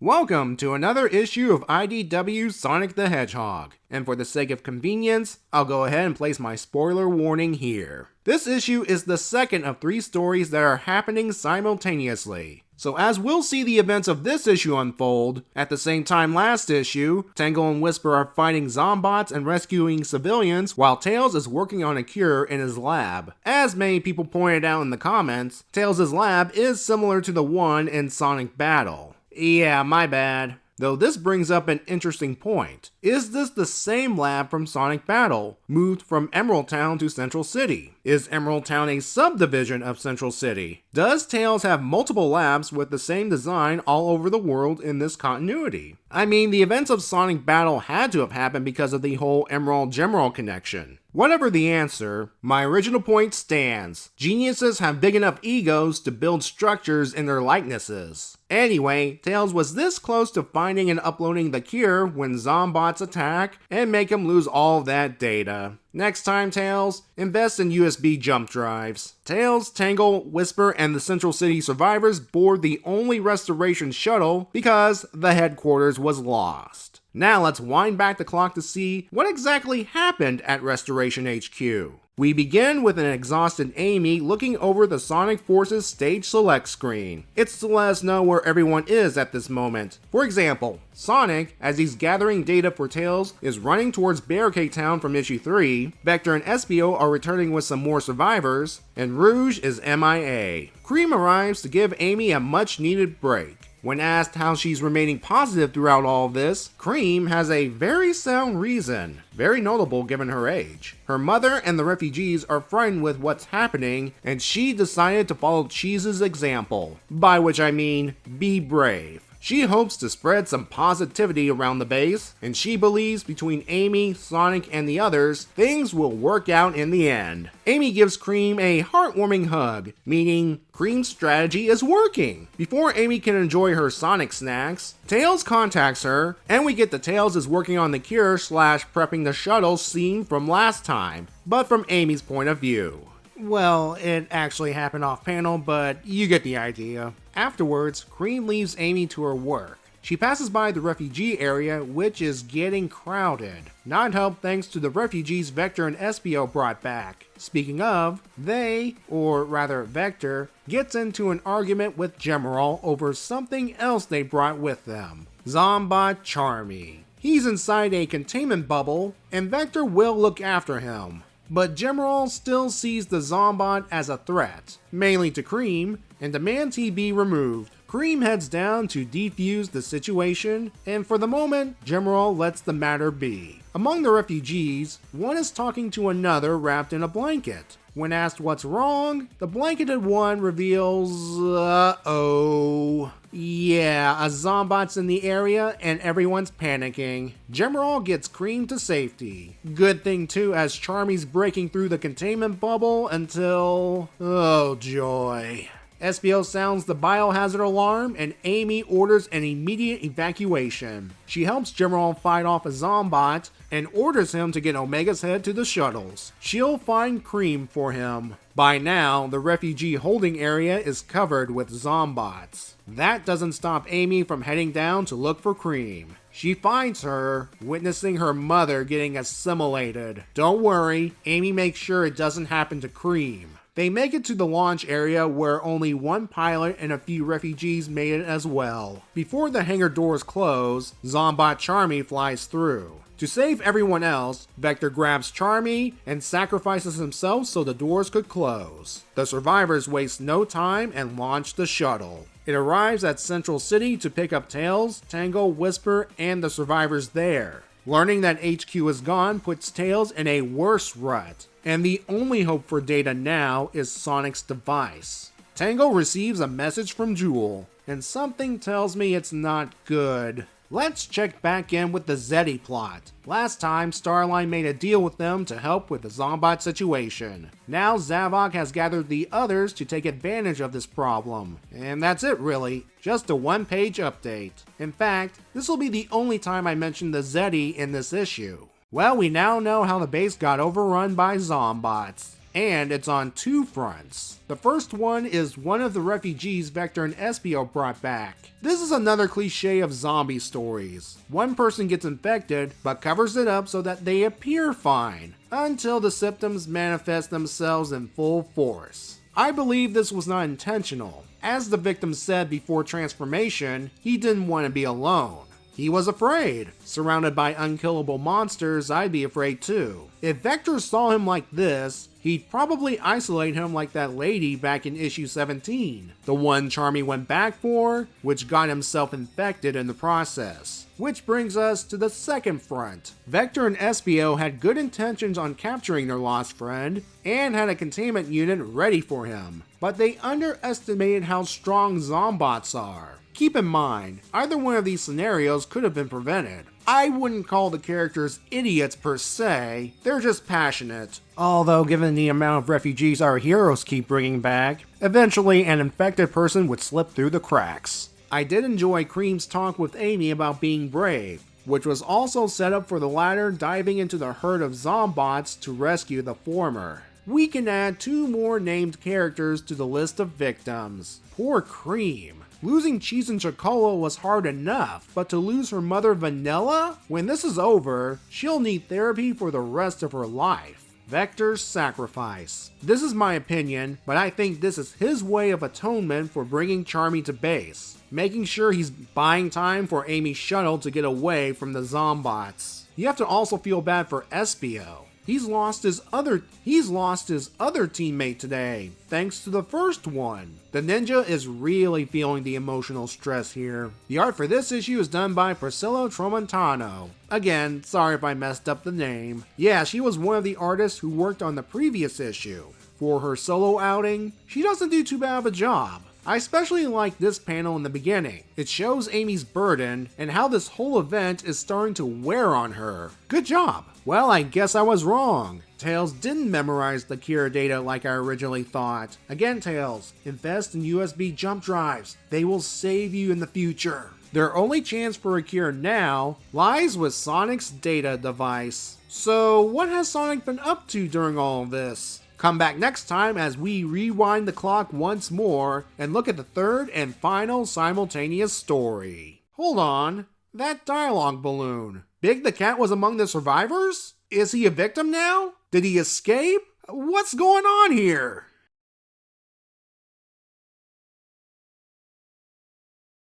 Welcome back to the world of IDW Sonic the Hedgehog, and today we're taking a look at issue 23, the third and final story that's running simultaneously with two other stories, pardon the pun. As always, spoilers from this point forward. The first story in issue 21 had Tails trying, and ultimately failing, to find a cure to the Metal Virus, while Tango and Whisper gather any survivors from Central City. The second story in issue 22 had Zombots infiltrate Restoration HQ, either by sneaking in while infected, or by capturing one in a container that eventually breaks. This resulted in 2 characters getting infected and only 1 shuttle escaping. During all this, Dr. Starline has been secretly meeting with the Deadly Six because the Zombots are growing beyond Eggman's control. He's researched the Lost World incident, and he's hoping the Zeti can control them. Well, unless there's another means of controlling the Zeti or the Zombots, I think Starline just made a huge mistake. Anyway, the 2 hero plotlines united when the escaped shuttle picked up Tails and the other survivors of Central City. With news of Tails losing the cure, their only hope now is the data device Sonic's wearing. So let's turn back the clock one more time and see what the Hedgehog's been up to during all this. We start with Sonic running towards Barricade Town, the setting of issue 3, while transmitting data to Tails. Sonic wants to head towards Central City when he hears that Zombots are in the area, but Tails wants him to keep running for the sake of the cure. You know, Tails, you could have Sonic running towards you. Not only would you still gather data, but Sonic could provide assistance when things go down in your lab. Plus, to jump ahead a bit, it would save Sonic some headache later. Sonic reaches Barricade Town, which has fallen to the Metal Virus. He has a dilemma. Should he go in and check for survivors and risk the Zombots hitting the device, or just keep running so that everyone can be saved later? Well, looks like Sonic's made his decision when he spots a certain someone inside, Eggman. He and Starline are working out their own problem with the Zombots, namely getting control over them. They're cycling through numerous frequencies without success. Maybe if they hadn't tried to contact Otacon, they'll make progress. Eggman thinks this is a bit tedious, but Starline points out that if Eggman built a failsafe into the Metal Virus, they wouldn't need to do this. Eggman then has the idea of using the Warp Topaz in combination with the Chaos Emeralds on the face ship. Starline refuses. As he explains, anything above a light-controlled charge would screw up reality. He found that out the hard way. Something tells me this should be filed away for later. Now you think with something as dangerous as the Metal Virus, Eggman would have taken the most obvious of precautions and created a vaccine for himself, right? Nope. His precaution is, just don't touch them. This results in a heated argument between the two until Sonic interrupts them. Sonic cuts straight to the point. He asks why Eggman went back to being a mad scientist rather than remaining the kind Mr. Tinker. He does acknowledge Starline's role in restoring his memory, but the comic neglects one major element that I will get to in the next section. After briefly reminiscing his time as Mr. Tinker, Eggman's response is he wants to provide peace and unity to the world, this time through a zombie apocalypse. He doesn't want to stop it even if he wanted to. All he's worried about is getting absolute control over the Zombots so he can rule the world. Sonic's had enough and charges towards Eggman, who's eager for one final fight. As the two go at it, Starline expresses his disappointment in Eggman, that he utilizes brute force instead of proper planning. He's even extended this thought to Neo Metal Sonic due to having Eggman's DNA, and thus had a similar mindset. Sonic finally gets an opening, and as Eggman tries to avoid being touched, both of them fall into the Zombot-filled streets below. Boy, Eggman, a cure would have come in handy right now, right? Well, surprisingly, the Zombots halt their assault on Eggman, only because Starline found a control frequency that works. Eggman having control over the Zombots would invalidate the Deadly Six plot thread, and we can't have that, so Sonic destroys the Eggmobile before the frequency can be uploaded to the face ship. Eggman latches onto Starline's pod, but because he's so heavy, they crash on top of the town's outer wall. Unfortunately, before the Zombots can nab them, Starline warps the two back to the face ship. Starline hopes to salvage their work on the frequency, but Eggman's done with that nonsense. Anyway, they've arrived at their next destination, Spiral Hill Village, aka Tangle's hometown. Back in Barricade Town, we get the worst case scenario. Sonic wrecked the data device, and he has almost fully succumbed to the virus. Despite the situation spiraling out of control, Sonic speeds off, vowing to save whoever's not infected while he still can. Look at him though. This is the most tired he's been since ever. He gets a call from Amy to meet up in Spiral Hill Village and to also share their bad news. Things are about to get worse as Starline returns to the Lost Hex to meet up with Zavok. After witnessing how the Zeti control machines, Starline will need to make some final preparations on his end and leaves. Well, Starline, I understand why you need to get the Zombots under control, especially after today, but to go to the Deadly Six? You just handed these guys a winning lottery ticket. Or have you? Yes, it seems Starline did a little more research than we thought. He's anticipating betrayal, and read about how Eggman originally controlled the Zeti with the cacophonic conch shell. Luckily, the now former fanboy has collected a lot of the Doctor's paraphernalia, including, yes, a cacophonic conch.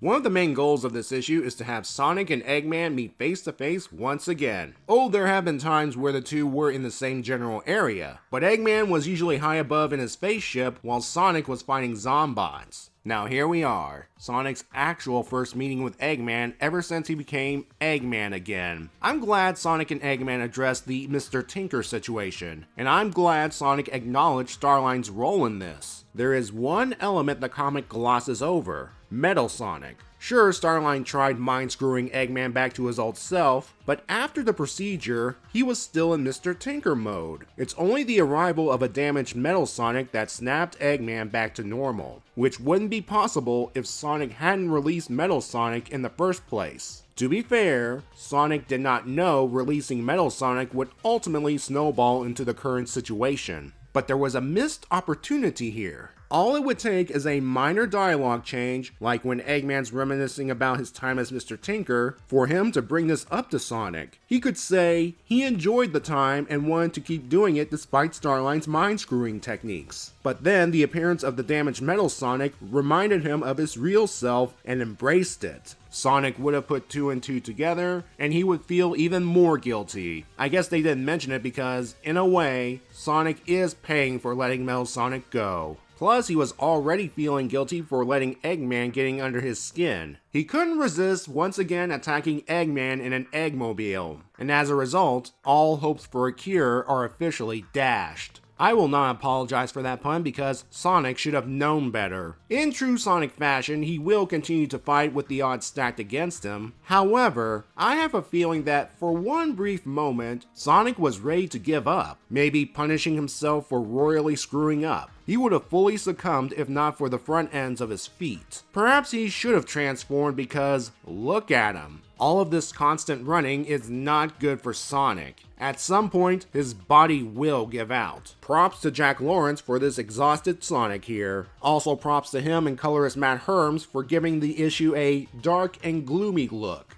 It fits well with the current atmosphere of the comic. Not only is the only other chance for a cure gone, so is any other means of controlling the Zombots without Zeti interference. All because Eggman doesn't thoroughly plan his scheme. But if you remember his actions from the various Sonic games, it's par for the course by now. I don't know about anyone else, but I was so hoping Eggman would get infected. Yes, seeing him cower is somewhat satisfying, but after what he's done, he deserves a bit of karma. But no, he got away for now.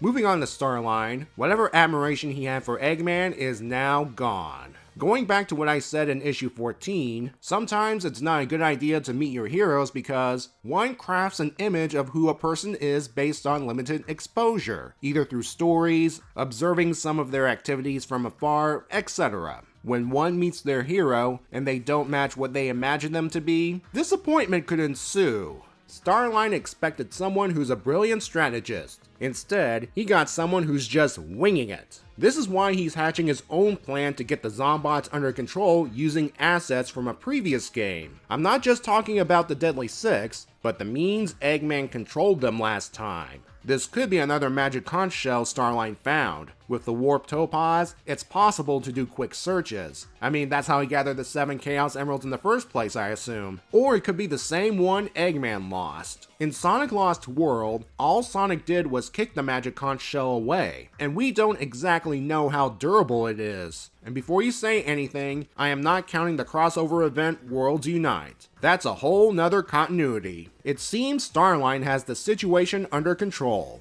Unless the Zeti have figured out a way around the effects of the magic conch shell. But what are the chances of that happening? Now that we've reached the end of this trilogy of stories, I want to briefly share my overall thoughts on this experiment. Simultaneous stories have appeared in other media before, so the concept isn't new. One notable example being the Simpsons Trilogy of Error episode, in which we see one day from Homer, Lisa, and Bart's point of view, with some occasional overlap. Some planning has to take place to make sure events sync up properly, for the most part. The 3 Sonic issues succeed on that front. While that Simpsons example is nice, I believe there are others more related to our heroic lead of this series. What could they be? Oh yeah, these guys. Gotta love those multiple character path games. It also shows us the scale of the Zombot problem. Most of the heroes are spread out since at this point, the majority of the world has succumbed. If I were to point out some flaws, first, it's the comic format, by which I mean waiting a month for the next chapter.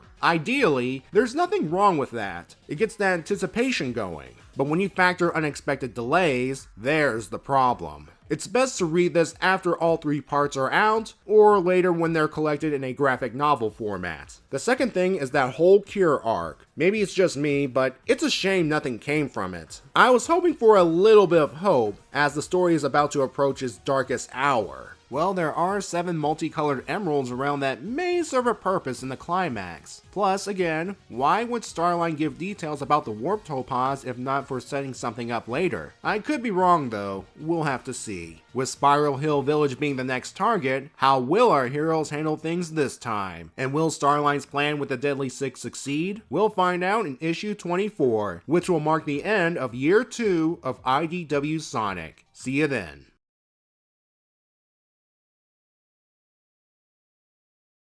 Greetings everyone, welcome to my review of issue 24 of IDW Sonic the Hedgehog. Well, things are going to crap for our heroes. And before I elaborate, I'll give my obligatory spoiler warning here. Alright, here we go. The past 3 issues had Sonic and his friends try to handle the Zombot crisis, only to fail miserably. Issue 21 had Tails trying to find a cure for the metal virus using Sonic's speed as a basis, but all data related to it was destroyed in a Zombot attack. Issue 22 had Zombots infiltrate Restoration HQ. As a result, the majority of the staff and refugees got infected, including 2 Sega characters. Finally, issue 23 had Sonic encountering Eggman and Starline as they experiment with ways to control the Zombots. Sonic made sure that didn't happen. However, Eggman and Starline escape, and the conflict wrecked the data device Sonic wore to aid with Tails' cure research, thus eliminating any chance for a cure. While Sonic's heading towards Spiral Hill Village to meet up with the others, Starline readies his own plan to bring in the Deadly Six, the only ones who can control the Zombots now, while also preparing for the inevitable betrayal. Sonic runs towards the village, the area around it not looking so good thanks to viral infection.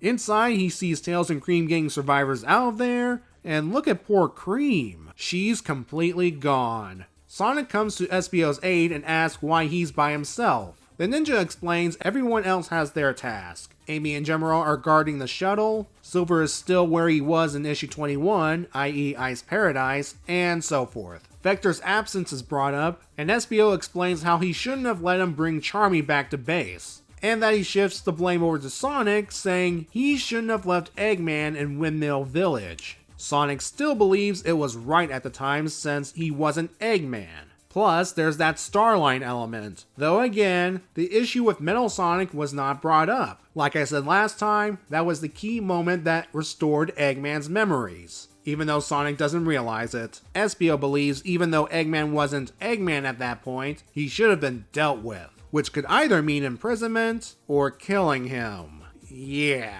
Let's leave Espio be and check in on the shuttle area, after we see Sonic and Whisper contain some Zombots. Amy and company manage to create a choke point to the shuttle, and Gemeral is scanning for any infectee. However, once everyone out there pulls back, the Zombots will come in full force. Sonic's job will be to keep them busy along with Tangle, since this is her hometown after all. Tails and Cream land, having found all the refugees possible, and to remind us of all the bad news that have happened in the past 3 issues. Thanks, comic. Oh, but we got some more bad news. After Sonic leaves, Gemeral informs Amy that he's been scanning him, and his speed is starting to lose the ability to stop the virus. Sonic finds Tangle, and together they discuss a way to keep the Zombots away from the departing shuttle. Tangle will have Sonic pick her up, and she'll wrap her tail around the lamppost, creating tripwire between the Zombots and the choke point. Only problem is, Tangle will get infected in the process. Oh, not to worry, she's already infected, and it's not because of a random zombot. She was checking in on Jewel, who was already infected, and yeah. Though the contact point is in a spot where Tangle can easily cover up for a bit. I guess it's for dramatic effect, but wouldn't an area like her tail make more sense? All this does is make Sonic even more guilty, and what's this? Sonic thinking he shouldn't have let Metal Sonic go? Well, shut my mouth. They finally acknowledged this. Tangle, despite being doomed, remains optimistic that Sonic in the end will put all of this right, and it starts with saving the shuttle. So the two execute Tangle's plan, and yeah, I'd say this will buy the shuttle the necessary time. The two say goodbye, with Tangle wanting Sonic to tell everyone, especially Whisper, she's sorry. Sonic makes it to the shuttle to give everyone the bad news. Whisper not taking this well is an understatement. Despite her wanting to go after Tangle, her Wisp companions have to literally drag her back on board the shuttle, and soon after, it takes off. Sonic riding on top so he cannot infect anyone by accident. Tangle holds off the Zombots, but as established, repeated contact spreads the infection faster until the conversion is complete. At least her sacrifice wasn't in vain. It may be hard, but those close to her live to fight another day. If you think we've hit rock bottom now, it's about to get worse, as on the face ship, Starline says he has a solution to the Zombot control problem. Eggman doesn't care, but he should, as Starline warps in 6 former associates of his, ending not only the issue, but year 2 of the series.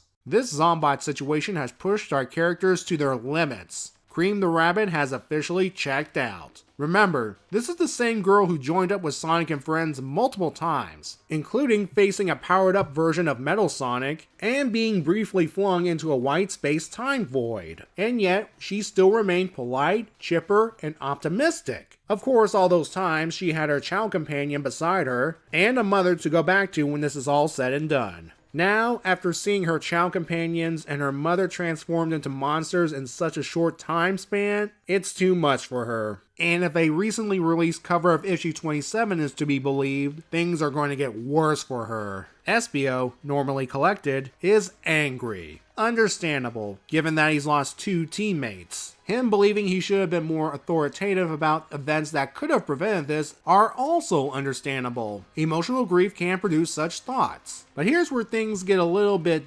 dark. Espio wished that Eggman was dealt with when they had the chance. Again, it could either imply imprisonment or killing him. And the way Espio is framed here, I have a feeling he's thinking about the latter. To which I say first, that would end the series because Sega, in this day and age, won't allow it to continue without the main villain, even as a number of people think it is possible. And second, assuming he's thinking as far back as issue 6, that's horrible. Eggman was the kind Mr. Tinker at the time. But again, Espio's grieving in his own way and he is not thinking straight. And for the sake of argument, let's just say they went ahead and imprisoned Eggman / Mr. Tinker at the end of issue 6. Or at the very least, moved to a facility that would watch him 24/7. I believe it wouldn't have made a difference. Starline would have found him with the Warp Topaz and either retrieve him himself or send Rough and Tumble to do it. And assuming the Battle of Angel Island played out the same, including Sonic letting that damaged Metal Sonic go, things will play out as before. Eggman would get his memory back and unleash the Metal Virus on the world. The only big difference I see is Sonic not being a verbal punching bag when his friends and allies harshly tell him, "I told you so." But what's done is done. The Hedgehog's guilt continues to pile up when he learns of Tangle's infection. But he has a bigger concern. Running off the Metal Virus infection is starting to fail. This could either be due to Sonic's health declining because of the constant running, which would be ironic, the virus mutating to adapt, or a combination of both. Either way, Sonic's borrowed time is running out. Amy's the only one that appears to have it together. As the leader, she has to. People are looking up to her in this dark moment. Tails is barely holding it together, especially after learning that all chances for a cure are gone. But if you think he has it bad, a certain guardian angel will have it worse. But first, let's talk about the big shock of the issue, Tangle's infection. Even though it's tragic, it is a nice send-off for a character, if only for a little while. By which I mean, she knows she's doomed, but she keeps her positive attitude attitude, comes up with a plan to entangle the Zombots with her tail, and gives Sonic a much needed pep talk to lift his spirits. It is brave of her to face the Horde because we're in her hometown. She's dealing with her former neighbors and associates, which we saw in various spin-off materials earlier this year, all happy and stuff. Now, most of them are robo-zombies, and in the end, Tangle joins them. In a lot of ways, it's like what happened to Vector in issue 22. Both of them were infected by someone they know, Vector via Charmy and Tangle via Jewel. Both taken in stride and decide to use their remaining time to hold the line so the shuttle can get away. And finally, their sacrifice would affect someone close to them. SPO sorta has it together.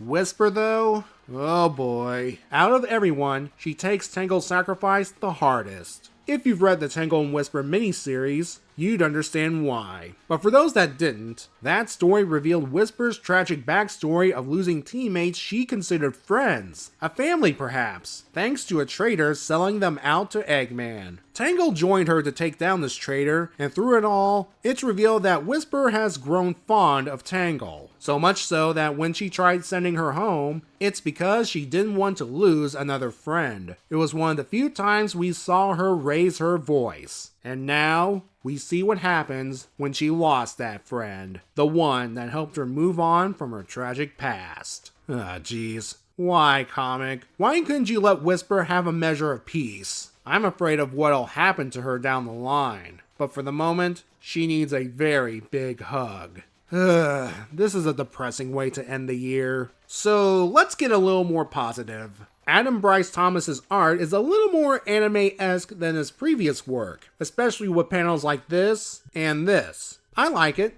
Also, writer Ian Flynn released some good news on his Twitter feed, that the heroes have reached rock bottom. No kidding. And from this point forward, it'll be all uphill, with some struggle on the way. It will be interesting to see how they can come back from this. The saga so far has placed our heroes outside of their comfort zone, and I am enjoying the journey so far. But I think now's the time to start turning things around, especially since Ian also revealed that the Metal Virus Saga will end in 2020. Before it does, some new elements decide to enter the picture in the form of the Deadly Six. We'll see how Eggman handles this reunion of sorts next issue as we start year 3, and stay tuned for my IDW Sonic Year 2 look back video coming out sometime next month. I'll see you then, everyone.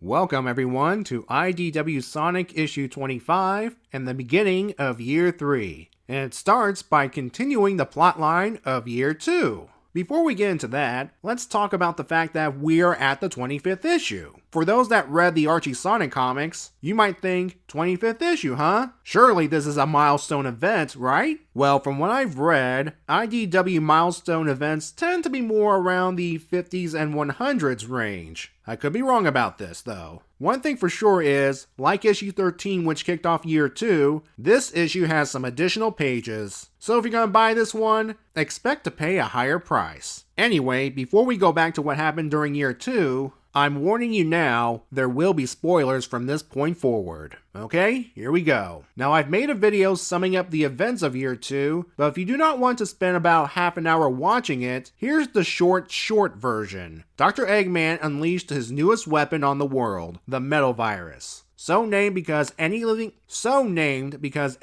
thing, plant or animal, that touches the stuff is transformed into robotic creatures, and the animals gain zombie-like characteristics, hence the term Zombot. Confident that he has control over them, he started mass distribution of the virus in a number of populated areas, and hoped the infected will spread it all over the world. Naturally, there was chaos as most of the population was assimilated. Not even named characters were spared. The only exception is Sonic, thanks to his speed burning off the symptoms. However, by issue 24, that's starting to fail him, either due to exhaustion, viral mutation, or a combination of both. Those that were spared have gone through a wide range of emotions, ranging from despair, anger, and being completely broken. Oh, it gets better. It turns out Eggman didn't have as much control over the Zombots as he thought. Thanks to the mass distribution, the virus mutated enough so that the Zombots would no longer obey the doc. Something he's not concerned about as long as the virus consumed the world. He'd deal with the control problem later. This didn't sit well with his associate, Dr. Starline. He took matters into his own hands and found a possible solution. Recruit the Deadly Six. I have been operating under the assumption that most of you know who they are, but since they're about to become major players, I thought I'd give a formal introduction to these guys. However, if you want to go straight to issue 25 summary, skip to this time right here. I do not blame you one bit. The Deadly Six, also known as the Zeti, are the natives of a floating world known as the Lost Hex.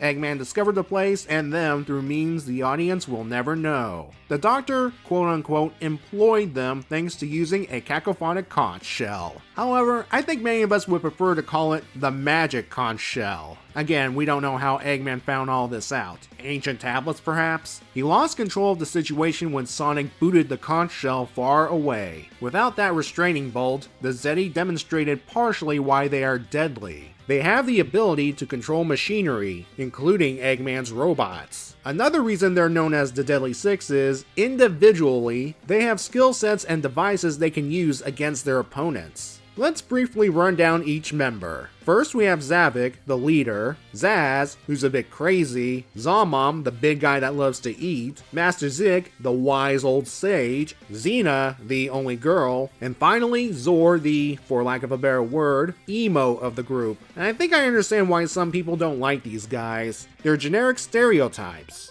There could be more to that, but that's what I think. They're just Sonic monsters of the game you have to defeat in order to win. Anyway, they hijacked Eggman's machine that sucks up the life force from Sonic's world to empower themselves. For the record, Eggman wanted to use it a little at a time, while the Zeti switched it to full power. In the end, of course, Sonic and Tails thwart this plan. Since these events happened in the IDW continuity, needless to say, the Zeti want revenge, and Starline is giving them the opportunity. Once he brings them over, they're going to take care of him, Eggman, and finally Sonic. Not to mention, have a ready-made army for them to take over the world. Starline anticipated betrayal and has prepared himself by finding another magic conch shell, possibly the same one Sonic kicked away. Who knows? Well, let's see how this plan backfires horribly. But first, we start with addressing a question that's been on people's minds last year. Where was Knuckles during all of this? He's right where we left him, on Angel Island guarding the Master Emerald. The Restoration shuttle lands nearby and Sonic hops down. Onto the pavement, of course. Apparently the travel from Spiral Hill Village to Angel Island took so long that the Hedgehog's appearance wouldn't look out of place on a Terminator poster. He goes to burn off the symptoms while Amy and Tails fills Knuckles in on the situation. Meanwhile on the face ship, Eggman's upset that Starline brought the Deadly Six on board. Continuing his streak of not thinking things through, he sends Metal Sonic, a machine, after the very beings that can control machines. It ends as you'd expect. That's when Starline whips out the magic conch shell to use on the Zeti. It seems to work, however, as Eggman will explain later, the effects only last as long as the blower's lung capacity.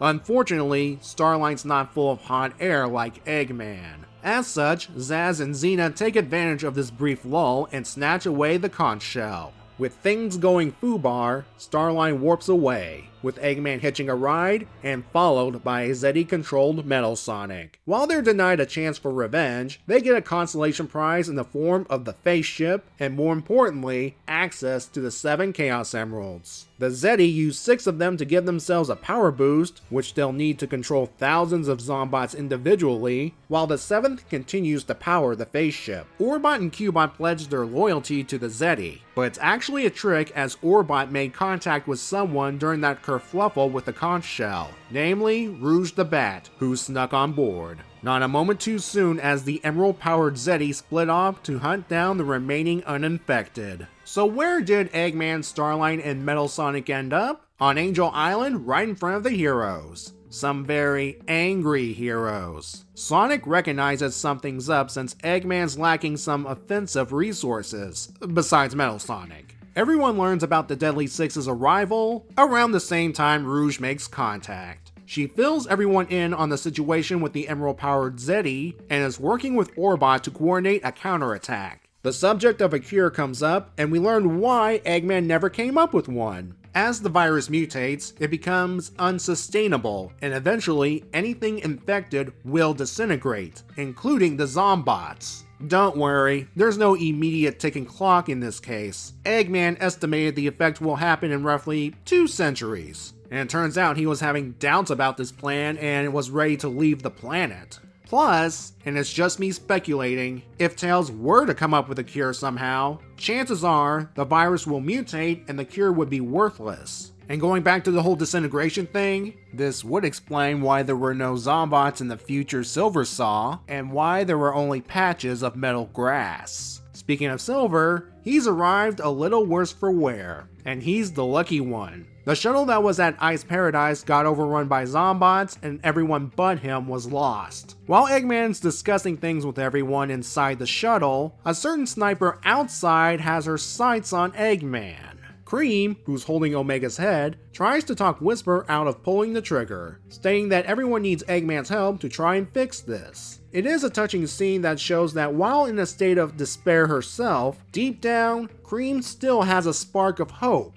However, what knocks it down a peg is a major dialogue error. Take a good look at the people Cream wants back. Either she's so mentally broken she's referring to herself in the third person, while forgetting someone else, or the letterer was meant to put cheese in that speech bubble and done goofed. I think we can all agree option 2's more likely. Hopefully this gets fixed when the issue goes to trade later on. Still, it is an emotional moment for both characters while Omega provides a bit of humor. In fact, I bet the reason Whisper stopped shooting was because Cream's pleas not to do so reminded her of the incident with Tango and Mimic during the last issue of the Tango and Whisper miniseries. Let's head over to the characters discussing ways to solve this new world crisis. The Master Emerald's out since they don't want to risk the island falling again or luring the Zeddy here. They bring up Chaos Control as a possibility, but since the real expert's currently a robo-zombie, yeah, that's not going to happen. Then of course, there's Super Sonic. Sonic brings up that while the Chaos Emeralds give him unlimited power, he can't just do anything with it,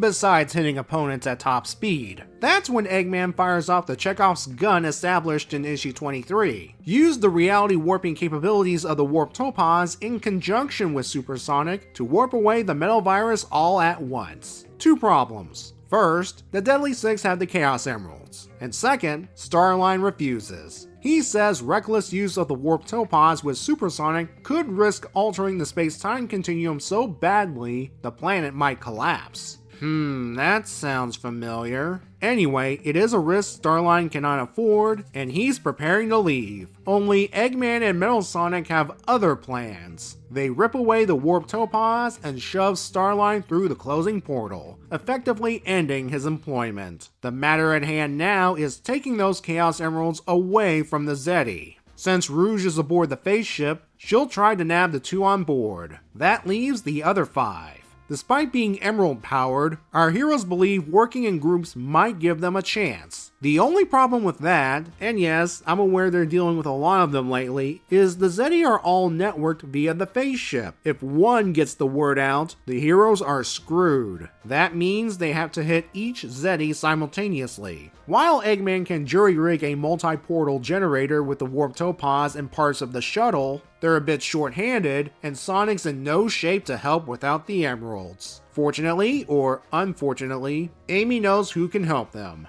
The Babylon Rogues. Yeah, things are that bad. So bad that in order to convince them to help, Sonic swallows his pride and acknowledges Jet's greatness as the legendary Windmaster. Hey, Sonic's already and is still going through crap, so this is a minor hit for him. That's nothing compared to what's happening to the world below, as the Zeddy wreak havoc, finding any survivors and infecting them. In some cases, they're even enjoying tormenting their victims for a bit. And then we have Zavik aboard the face ship leading a bunch of Zombots across the land, a number of familiar faces among them. And yes, folks, that is indeed Big the Cat. His first physical appearance in this continuity is in the form of a robo-zombie. He had a voice cameo in issue 22. Turns out he was a victim during the attack on Restoration HQ during that issue. Something tells me we'll learn more when the IDW 2020 annual comes out.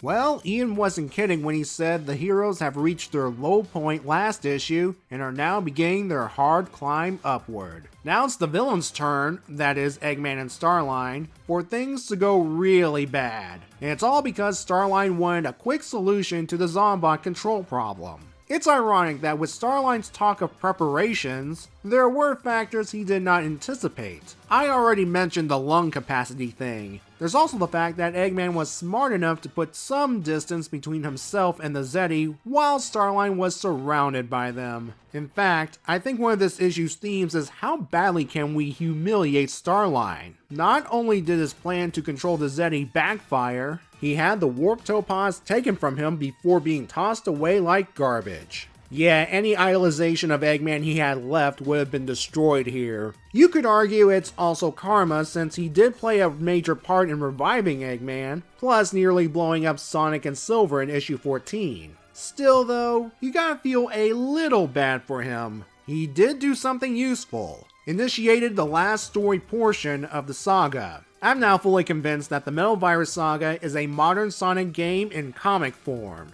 I'll talk about this more when the saga actually finishes, but this issue solidifies it. If you've played enough 3D Sonic games, some things will be familiar. Eggman's ambitious plan to take over the world has gone awry, and is forced to team up with the heroes to fix it. Bonus points for having antagonists from a previous game stealing his stuff again. Chaos Emeralds and Super Sonic are the solution. Sonic himself is out of commission, so the heroes need to gather the Chaos Emeralds themselves to help him, and you get the idea. The plan in this case is to use Super Sonic and the Warp Topaz to warp away the Metal Virus in one fell swoop.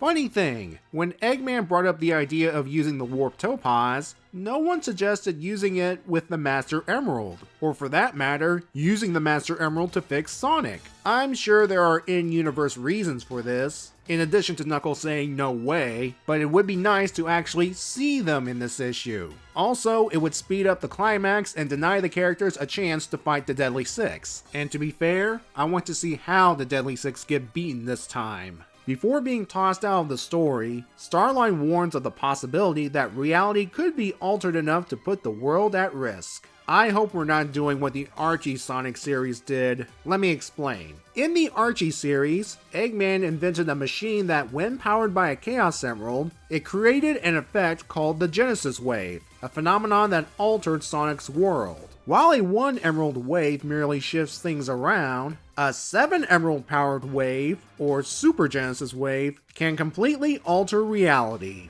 When Super Sonic tried to fix the effects of the Super Genesis Wave via Chaos Control, Eggman interfered, and it permanently altered Sonic's reality. This is how the Archie reboot happened, by the way. One of the negative side effects of altering a planet by Genesis Wave is the planet suffers through destructive earthquakes. That's what actually began the Sonic Unleashed adaptation in the reboot era. In this case, I hope it's just a shout out and it doesn't happen for real. At the very least, get rid of the virus and have minor alterations that matter down the line. Don't flat out reboot the universe. Still, best to mentally prepare for that possibility. There are still at least 4 issues left of this saga, so who knows what might happen. What's happening now is the Deadly Six, in my opinion, are now really living up to their name. Just have them go down to the world below, get powered up by magic gems, and take control of an army of robo-zombies. Also, dial up their sadism up a few notches. This is not the only time I've seen the Zeti wear something to increase their powers in a printed work. At least with the Chaos Emeralds, they don't have to worry about an advanced robot taking over their minds.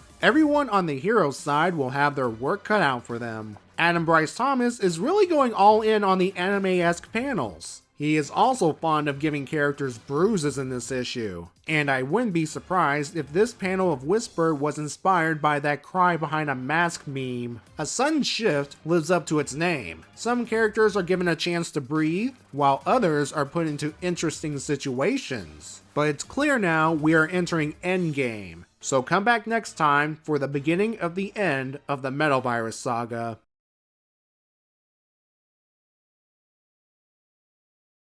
Welcome everyone to issue 26 of the IDW Sonic the Hedgehog series. Today marks the beginning of the final arc to the Metal Virus Saga, All or Nothing. It's time to recap what happened last time, and as always, there will be spoilers. Though I should add that spoiler levels will be at code red due to me pointing out something in this very intro section. You've been warned. Dr. Starline's plan to use the Deadly Six to control the Zombots didn't turn out the way he'd hoped. As a result, the Deadly Six gained control of the Face Ship, the Zombots, and more importantly, the Chaos Emeralds, which gave them a massive power boost. While they went off to take over the world, Eggman, Starline, and Metal Sonic retreated to Angel Island, where it just so happens the heroes retreated to as well. With the help of Rouge, who snuck aboard the Face Ship, and Orbot and Cubot, who pretended to join the Zeddy, everyone learned about the Zeddy's movements, and hopefully they could come up with a way to keep the situation from escalating further. Eventually, they came up with using Supersonic in conjunction with the Warp Topaz to get rid of the Metal Virus once and for all. Before being tossed out of the story, Starline said this idea could go wrong, as an alter reality enough to destroy the planet. Okay, might as well address this now. That warning Starline mentioned is just a shout out. Ian Flint said on Twitter that there will be no reboot, so unless we have legal shenanigans similar to that of Archie, I think we're fine. I'd like to thank everyone who pointed me in this direction, and I should add, Ian's tweet came out the same day I released my issue 25 review, which means someone probably watched it, got worried, and asked Ian about it. If that's the case, I feel kinda bad. To be fair, I was a little worried myself, but now we can breathe a sigh of relief. Plus, based on solicitations for issue 30 and this cover here, it appears we're not going to have a reset button besides the virus going away.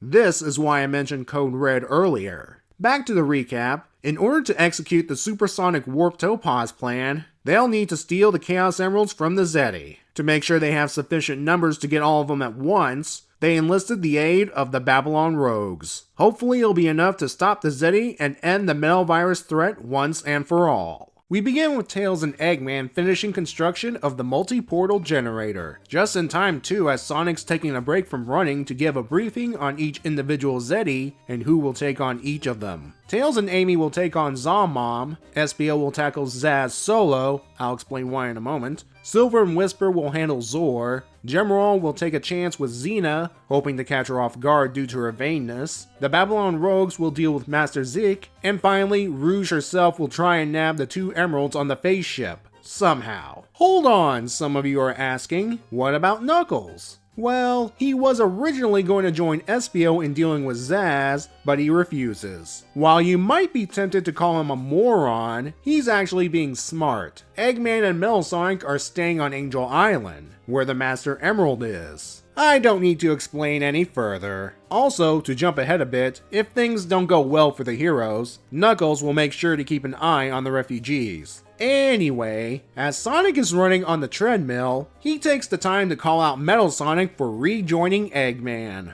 Oh Sonic, you naive blue hedgehog. As Eggman explains, Metal software demands battle and conquest. So even if Starline hadn't shown up to restore Dr. Eggman, Metal Sonic would find some way to become a threat again, despite having a broken body at the time. The Mr. Tinker thing is brought up again, and I'll save my comments on that for later. The point is, Eggman's reminding Sonic that they will always be enemies. To really drive this home, Eggman starts getting under the Hedgehog's skin, so to speak, by bringing up the idea that all the times he tried burning off the virus by running, he's been spreading the infection on the grass. Not to mention the constant mutations. You know, he has a point, Sonic. There were times when he almost became a complete Zombot, and you did touch uninfected grass while running at full speed. Eggman's planting a germ of doubt in Sonic's head just to mess with him. On the Face Ship,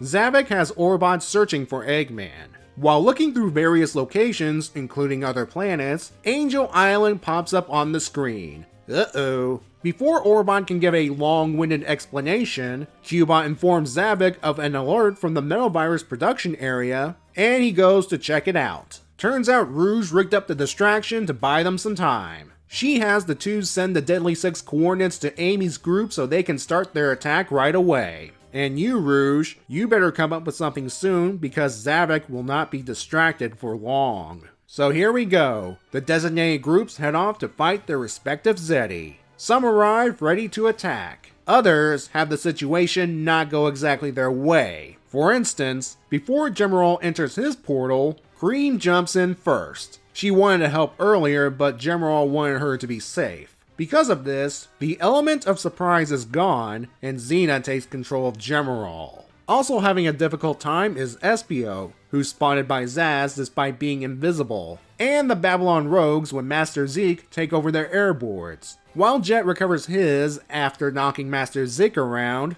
Master Zik retorts that he has Wave and Storm surrounded by Zombots. And this is where part 1 ends. The final battle has officially begun. The setup to the final battle works with Sonic briefing the heroes on the Deadly Six. Which makes sense because up until now, he was the only one that fought against these guys. Yeah, Tails was there, and was even captured by them for a time. But besides this one bit here, he never really fought them. Still, between him, Sonic, and Eggman, they were able to get a decent picture of each Zeti. It also gives Sonic something to do since, without the emeralds, he's in no shape to fight. All he can do right now is make sure he doesn't transform despite the virus mutating on him. And to have a nice little chat with Eggman and Metal Sonic on the nature of their roles in life. Okay, let's go deeper into this scene. Keep in mind, some of what I'm about to say, I've mentioned elsewhere, so bear with me. Sonic had hoped his robotic doppelganger would turn good like Gemerald and Omega. That's not the case thanks to Eggman's programming. Now, if Tails were to reprogram him when they had the chance after the Battle of Angel Island like he did with Gemerald, maybe things would turn out better. So unless there's a new official Sonic game in which Metal Sonic turns good permanently, it'll never happen, at least in this continuity. Shifting over to someone who did change for a while, Eggman became the kind Mr. Tinker because of what happened to him at the end of Sonic Forces. The Phantom Ruby altered, or reprogrammed, his mind somehow to make the Doctor lose the traits that made him the evil Eggman. All that remained were his building skills. Sonic took the opportunity to let his former enemy live in peace despite objections from certain parties, because I think he's getting tired of the same old routine. Sure, there will always be the Doctor's leftovers and other villains, but with the main villain neutralized, Sonic believes the world would be much safer. Well, Dr. Starline, one of the other villains, started transforming Mr. Tinker back into Eggman, and Metal Sonic's appearance, again thanks to Sonic letting him go, finished the job. The point I'm trying to make here is, no matter how much Sonic wants his enemies to change, they have to be willing to change. Barring extraordinary circumstances, Eggman and Metal Sonic will always be against Sonic. It is the will of the Sega overlords. For trying to invoke this change against their will, Sonic is paying the price. There's also that bit of guilt Eggman placed in Sonic's head. It is brilliant in a sick kind of way. If the Supersonic Warp Topaz plan goes south, it's one last screw you to Sonic. If the plan works, that thought will still be in Sonic's head, gnawing at him bit by bit. Oh, and if I don't bring this up, someone else will. Eggman mentioned building a treadmill in this issue. Unless the Warp Topaz can alter space-time, we have a major continuity error since Sonic was running on one last time. Unless it broke and they needed to build a new one. Moving on to Cream for a bit, her rash decision to join the fight against the Zeti. I should be angry at her, but I'm not. I'm just a little disappointed in her choice. At the same time, I understand why she did it. She's been through an emotional roller coaster these past several issues. She saw her family get assimilated before her eyes. Now, with this plan to possibly get them back, it reignited the fire inside her. In a lot of ways, this reminds me of Charmy going after the infected lady in issue 17. and it's a mere coincidence that they're both 6 years old. I hope things wind up better for her despite Gemerald getting mind controlled. Maybe she'll serve as a wild card in the Xena battle. You know, after seeing this panel, I want to go off on a brief tangent. I don't bring this up often, but one of the things I've enjoyed about the Sonic comics in general is how the different game characters interact with each other in new ways. For instance, the Babylon Rogues taking on a member of the Deadly Six. I know I should be used to this sort of thing since I've been reviewing Sonic comics for years, but it is odd to see characters from a racing series take on a member of a villain group from a mainline Sonic game. It's something you really need to take a step back every once in a while and say, yeah, that really happened. Speaking of interactions, we have this bit of Silver teaming up with Whisper, and he's so excited to be finally teaming up with her as a duo. Goes to show that there's still room for humor in these dark times. Man, Silver works better as a lovable dork. If you've read the issue, there's been a bit of an art shift here and there. That's because from what I've read, Evan Stanley did pages 1 through 9 and 12 and 13, while Priscilla Tramontano did 10, 11, and 14 through 20. Colorist Matt Herms did Evan's pages, and Heather Breckel did Priscilla's. Just thought I'd throw it out there. Anyway, we have 3 more issues of this arc, and of course the heroes are struggling. We cannot have them get easy victories. It would diminish the threat the Deadly Six now pose thanks to them targeting sapient beings with the Zombots and being enhanced with Chaos Emeralds. The fight though will continue in issue 27. See you then.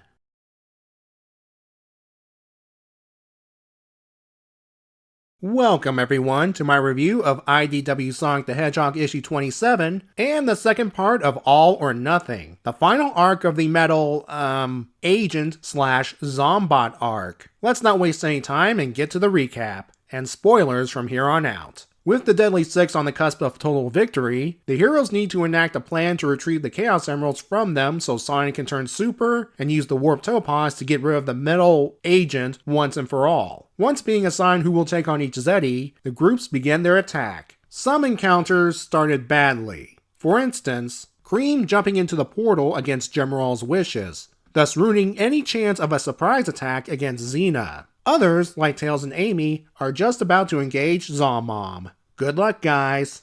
We begin with Tails and Amy running away from Zombomb's spinning attack. That is until Amy has had enough and hits the Zeddy in the face. Only the blow landed around his mouth. Ew. Zombomb, do you know the kind of stuff Amy hits with that hammer? And Amy, assuming your hammer automatically sterilizes when you bring it in and out of hammer space, you'll need to wipe it down when you're done. Tails distracts Zombomb by mentioning he dropped some food nearby. It only buys them a small breather moment since Zombomb, enraged that he's been lied to, sicks the Zombots after them. They make it to the rooftops, which does them little good as the Zombots climb upward to give chase. Annoyed by this, Zombomb pulls his little Bugs Bunny trick and follows, causing some mayhem of his own. Tails and Amy make it to the town gate, where the fox comes up with an idea. At Tails' signal, the two smash the wheels, causing the gate to come down and pin Zombomb. They quickly snatch the emerald and run away, leaving Zombomb at the mercy of the Zombots. With this victory, we move on to the second fight of the issue. Cream tries to get through to the Xena-controlled Gemerald. Luckily for her, Gemerald hurt her enough to smash his own wireless receiver, which apparently was how Xena took control of his mind.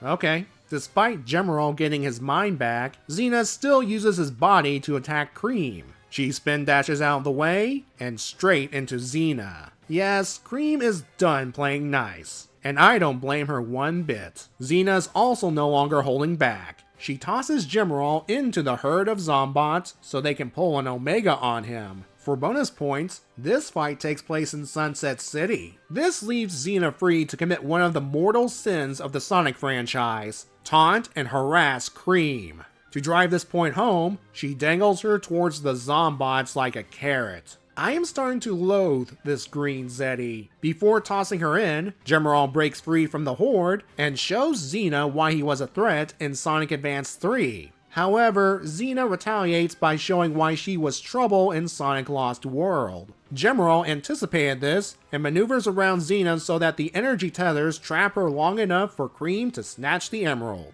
Having regained full autonomy and angry, well, as angry as a robot can get, Gemerald tosses Xena into the Zombot horde to meet her well-deserved comeuppance. That's another emerald claimed, but this one came at a cost. Somehow, Cream got the metal agent on her. Since she doesn't want to risk the others, she pleads for Gemerald to take the emerald back to Angel Island. Gemerald does take the emerald and tosses it through the portal. He doesn't want to leave Cream alone, and they fly off away from the horde. Look at it this way, Cream. When you wake up, this nightmare will finally be over. And I just realized the Zeti that became victims to the Zombots would also recover. Darn it. Anyway, there's a new problem on the horizon as we end the issue with Sonic and Eggman on Angel Island spotting the face ship heading towards them. Looks like Zavok's not wasting any more time. For those that have read the issue, you've noticed that I've summarized the events of one fight before moving on to the next, when in reality, it goes back and forth between the two. I have done this sort of thing in the past, but I'm bringing it up here because there is a definite tonal shift between the two fights, which is good because each fight needs to be different. I wouldn't be surprised if Ian wrote each fight separately, and later when both were placed in the issue, it was cut up so that the pacing was more balanced. The art also reflects this as the Zomon fight was done by Adam Bryce Thomas with Bacardi Curry doing the colors, while Evan Stanley and Matt Herms provided art for the Xena fight. If I mixed up the penciler colorist combination, I'd like to apologize in advance since I'm basing this on the issue's credits. The tone difference also corresponds to the Zeti involved. Zalmom has more of a comedic vibe with the big oaf being gullible and always thinking of food. Remember, he was considering eating Amy's hammer. Compare that to the narcissistic Xena, who's been tormenting her victims. Not to the same level as Zaz, but it's up there. I've said this before and I'll say it again. Give these guys defenseless sapient beings to torment, and they will take full advantage of it.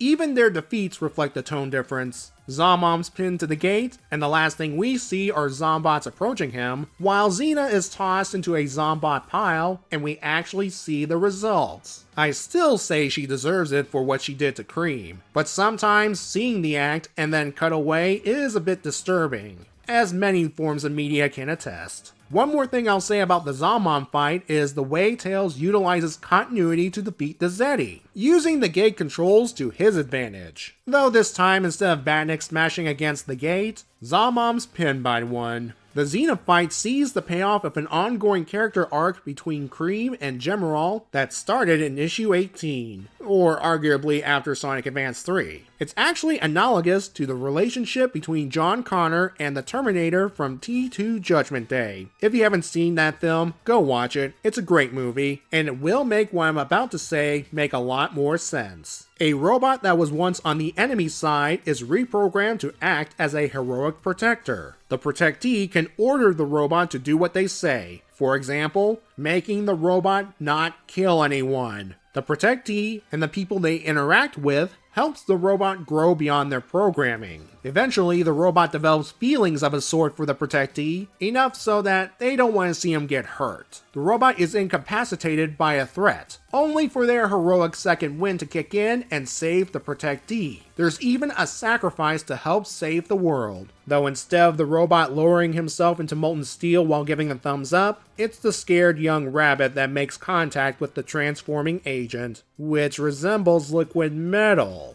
I know some will bring up the mind control bit. That happened in Terminator 3. The friend/loved one trying to help the mind-controlled individual break free is a huge cliche in media. But I'll let it slide here because Cream is involved. It is heartwarming for Gemerald to make sure Cream wasn't alone during this dark moment for her. And besides, I think in his own way, Gemerald is obeying Cream's last order, to take the emerald to Angel Island. He was just utilizing his pitching arm in this case. While Cream may have screwed up in the beginning, in the end, things did work out during the Xena battle. Could the surprise attack work? I seriously doubt it. And as for Sonic sending Gemerald alone before Cream piggybacked, well, the hero's numbers were limited and they were tired. And there was a time factor for both Sonic and the world. I've read the idea of why not have Knuckles join the fight and let Gemerald guard the Master Emerald. While Knuckles is smarter, he's still stubborn. After the Battle of Angel Island, he's not budging, especially since the ones responsible for previous Master Emerald thievery are present. Also, if somehow he did join the fight against the Zeti and let Gemerald guard the Master Emerald, who's to stop Eggman from whipping up some doohickey from shuttle parts that will allow him to regain control of Gemerald again, and then claim the Master Emerald? Man, Eggman taking control of a traitorous robot. That'd be insane, am I right? For the heroes, we are seeing the upward climb as we've had 2 victories over the Zeti. We'll see how everyone else handles their battles in the next issue, which will come out at some point. Okay, time to be serious. At the time of this recording, the comic industry will be going on an unintended hiatus due to what's happening in the world right now, which means no new IDW Sonic for a while. I'm not going anywhere myself. I'll continue to review the old Archie Sonic comics and whatever else I have in mind for the time being.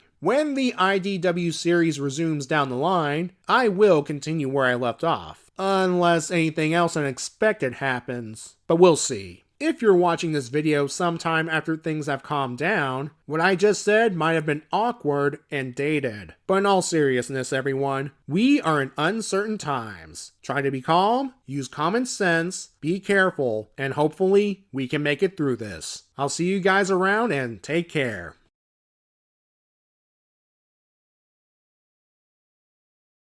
Welcome everyone to my review of IDW Sonic issue 28. It has been a while, hasn't it? Now, if you're watching this in the future, you might be scratching your head a little. To put it simply, at the time of this video's release, the world is going through a very tough period. I won't go into too much detail, you can look it up if you want to. Things got so bad, the comic industry put things on hold for a little while. Now it's back up and running, and as such, we can finally get away from what's going on in the real world for a little while, and see how things are going in Sonic's world. And as always, there will be spoilers from here on out. To briefly recap what's happening so far, the Deadly Six arrive and take over the Zombot operation, each utilizing a Chaos Emerald to better control the Robo-Zombies. Having escaped to Angel Island, Dr. Eggman is forced to once again team up with the heroes, who also escape to the floating landmass. The plan this time is to use Supersonic in conjunction with Dr. Starline's Warp Topaz to warp away the very agent causing the Zombots,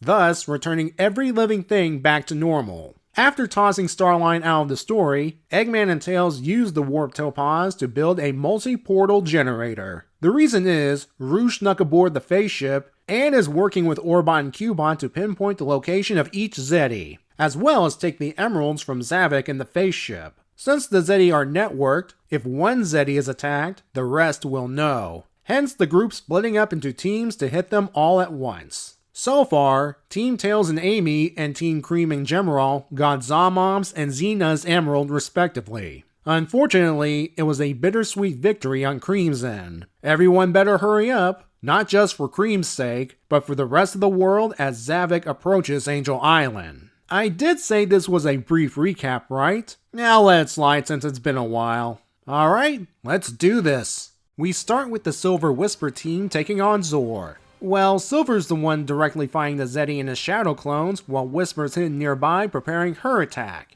During the fight, the two are chatting about how the Zeti's misery will be felt all the way into Silver's future. Zor's been spending a lot of time on the Eggnet, so he knows who Silver is. Plus, hearing about the future revelation just sours him. Silver, even as Zor's shadow copies nab him, still believes in a better tomorrow because he has faith in others. That faith pays off as Whisper fires laser at Zor, using her prisms held by the other 4 Wisps to reflect the shots, destroying the shadow clones, and knocking off the emerald. Afterwards, Silver easily finishes the job. As Silver, Whisper, and the Wisp head back with their emerald, Zor sees his impending doom via Zombots as something wonderful. Okay, moving on to the fight between Espio and Zaz. The reason Espio is on the defensive right now is, back when this fight began, he may have visually hid himself from Zaz, but he couldn't mask his scent. The ninja's not ready to give up just yet. Zaz has his moon mech blast the area to bits. However, Espio used the smoke as cover while he turned invisible again. This time though, he doesn't give Zaz a chance to take a whiff. That or the smell of burning smoke is masking his scent. Either option works. After the beatdown, Zaz is ready to go another round, but Espio says he's already won and leaves. Zaz looks down and sees what appears to be the Chaotix calling card where the Chaos Emerald once was. Alright, we're 4 for 4 on heroic victories. Let's check in on the Babylon Rogues vs Master Zig fight. Jet's the only one still in the air, while Wave and Storm are surrounded by Zombots. Master Zig wants Jet to beg for mercy. Unfortunately for the old Zeddy, Jet would rather show him why he's the legendary Windmaster, which gives Storm a chance to demonstrate his strength and allowing Wave to use her wits to snag the emerald. She wants Jet to get the emerald to Sonic since he still has a working board. Jet does use his board by tying the emerald to it and sending it back through the portal. He's not going to abandon his team to their fate. Back on Angel Island, the 5 emeralds and the heroes that escaped with them return. Sonic goes to Silver, saying that to ensure a better future, he will need his help. Oh yeah, the phase ship is coming. Thanks for the reminder, Tails. Before Zavik can attack, Rouge rips Emerald number 6 from the throne, just before she hightails it out of there. With no power, the phase ship crashes onto the landmass near Angel Island. It's hard to tell based on this image. And there were Zombots on said landmass that the phase ship just fell onto. That's nothing to be worried about. Everyone remembers that Zombots are indestructible and for once are grateful for it. With everyone thinking Zavik's taken care of, all they have to do is grab the emerald from the wreckage. But all the crash did was anger Zavik. He uses his emerald powers to make himself a giant. The first thing he does is blow fire at Angel Island. Knuckles' reaction is what you'd expect. He just got his home back, for crying out loud. Zavik then grabs handfuls of Zombots, appears to give them a power boost, and throws them onto the island. Whatever Sonic and Silver have planned, they'd better do it fast because the surviving heroes are about to face a swarm of Zombots. Among them, their former friends. One thing I've noticed during the 3 Emerald fights is the opposing sides serve as foils for one another. You could also apply it to the 2 fights last time. Tails and Amy outsmarting dumb Zombomb, and the kind and caring duo of Cream and Gemerald defeating the very mean Xena. For this issue, first we have Silver and Whisper versus Zor. Zor has a pessimistic attitude towards life in general, save for the brief moments of seeing others and himself suffer. Despite coming from a bad future, Silver remains optimistic for a better tomorrow and has faith in his friends. While Zor has powers, he had to rely on a Chaos Emerald to become OP. Silver's naturally OP, if he really puts his mind to it. One more comparison is Zor using his shadow clones directly, while Silver's guardian angel is shadowing them out of sight until she was ready to attack. Whisper has used the laser prism combo before, but this is the first time she used the technique with the non-laser wisps positioning themselves. There's no doubt she's employed this and other similar tactics back when she was helping the Resistance from behind the shadows. No wonder Eggman wanted her dead. With the Espio vs Zaz fight, they couldn't be more foils to one another. Funny, considering they're both purple. Zaz is chaotic, causing as much damage over a wide area. Espio is calm, precise with his attacks. Zaz wants to drag out the fight as long as possible. Espio does what he needs to do and gets out of there. It's good to see Espio becoming more of his old self again. What helps is being part of a plan to save the world. I should note that Zaz here is the only Zeddy outside of Zavik not to fall victim to the Zombots upon defeat. It's kind of a stretch to call the participants of the Babylon Rogues vs Master Zig fight foils of one another, but I'll give it a shot. Besides numbers and age, one big difference between them is, based on Master Zig's dialogue when he's defeated, he prefers tactics and strategy, while the Rogues go with on-the-fly thinking and using their thievery skills. No matter what you think of the Babylon Rogues, you have to admit, they won't abandon each other. I can at least respect that. Now we have the setup for the final confrontation. Well, Zavik's become a giant again. Yes, again. The events of Sonic Lost World happened in this continuity, remember? And during the previous confrontation between Sonic and Zavik, Zavik grew giant size in an attempt to win.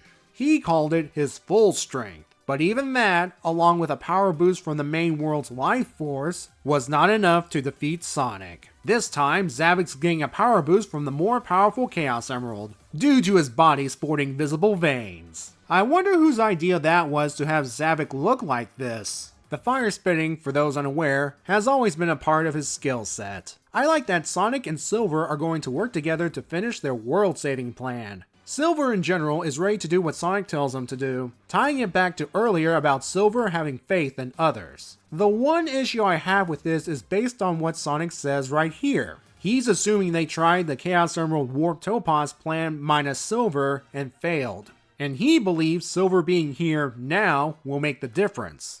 Silver already made a difference earlier. Whether it's saving Sonic and himself from Starline blowing up an old Eggman base, or Silver saving Sonic from the Zombots in Sunset City. Heck, if it wasn't for that second save, Sonic would have become a Zombot, and the Supersonic Warp Topaz plan would not be possible. But you can kind of forgive Sonic for not fully understanding time travel, and being under pressure. To wrap things up, this was a good setup to the next issue. Some may not like having 3 fights crammed into one issue compared to the 2 last time, especially since Ian Flynn has been known for rushing finales. But I didn't think things were rushed this time. Not every fight is going to be epic or emotional, and if the fights were extended, the arc would have been 1 issue longer. And I think we can all agree it's about time we move on. So next time, we take a look at the climax to the Zombot arc. Oh yeah, and there's the upcoming IDW Sonic 2020 annual that'll come out between now and then. Don't worry, I'll get to it when it does. Anyway, have a good day everyone! For those worried about Orba and Cubot, they're fine. In the same panel that introduced giant veiny Zavok, you can see them hidden among the wreckage of the face ship and their compact forms. Wait, hold on a second. Is that the Magic Conch show?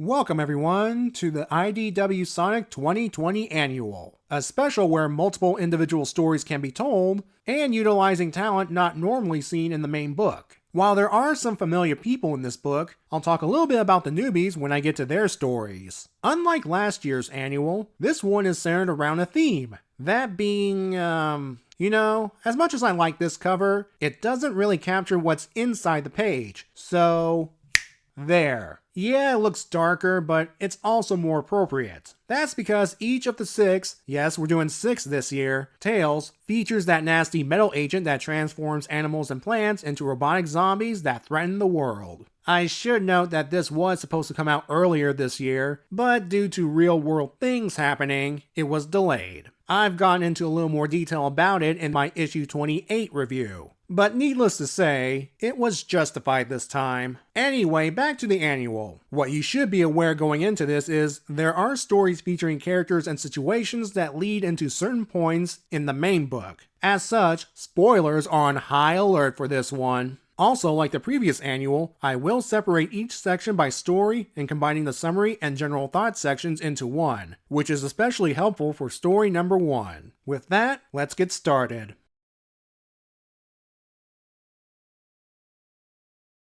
Big's big adventure can be summed up as Big the Cat travels the world looking for his pal Froggy, again, all while stumbling across the events of the main series, at least up until issue 24. He finds them, and they head back to their home. Some of you are asking, hold on, I'm up to date on the main comics, and Big has clearly turned into a Zombot from issue 25 onwards. So how did that happen? Don't worry, the story addresses this. You'd think it happened here at Restoration HQ during the events of issue 22. After all, there was evidence of his presence. Well, as I inadvertently gave away earlier, his adventures lasted until the events of issue 24, and until then, he's fine. What happened was, Gemroll stopped him from fully entering the quarantine area. He stayed long enough to poke around, and when there's no evidence of Froggy, he left, just before the chaos happened. Heck, he survived going through Zombot-covered areas unscathed. No, what happened was, as he and Froggy were heading back,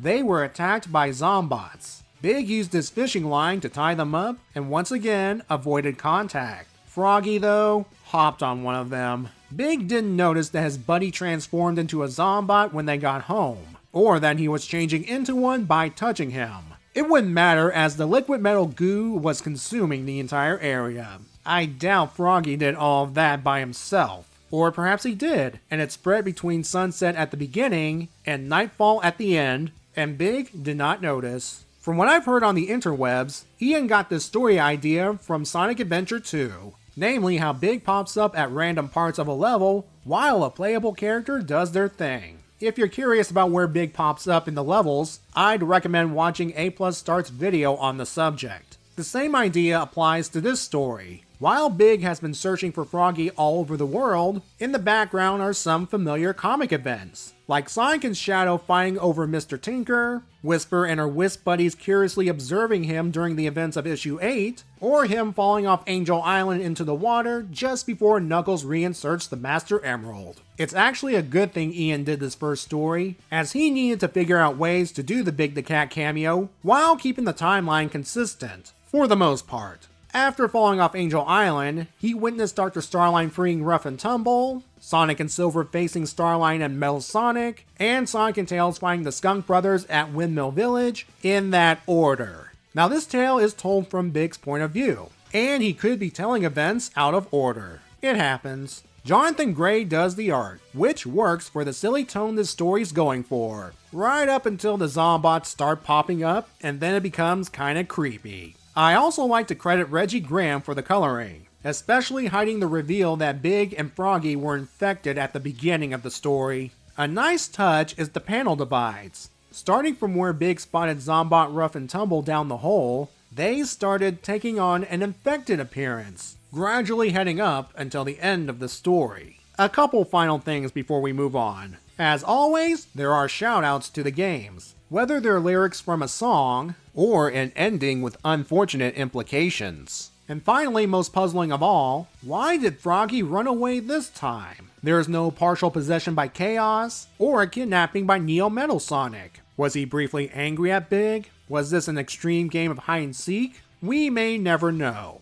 Whatever the case, it is extremely sad that, after all of that, Big and Froggy were only delaying the inevitable. They can remain blissfully ignorant, but in the end, the Zombot crisis comes for everyone.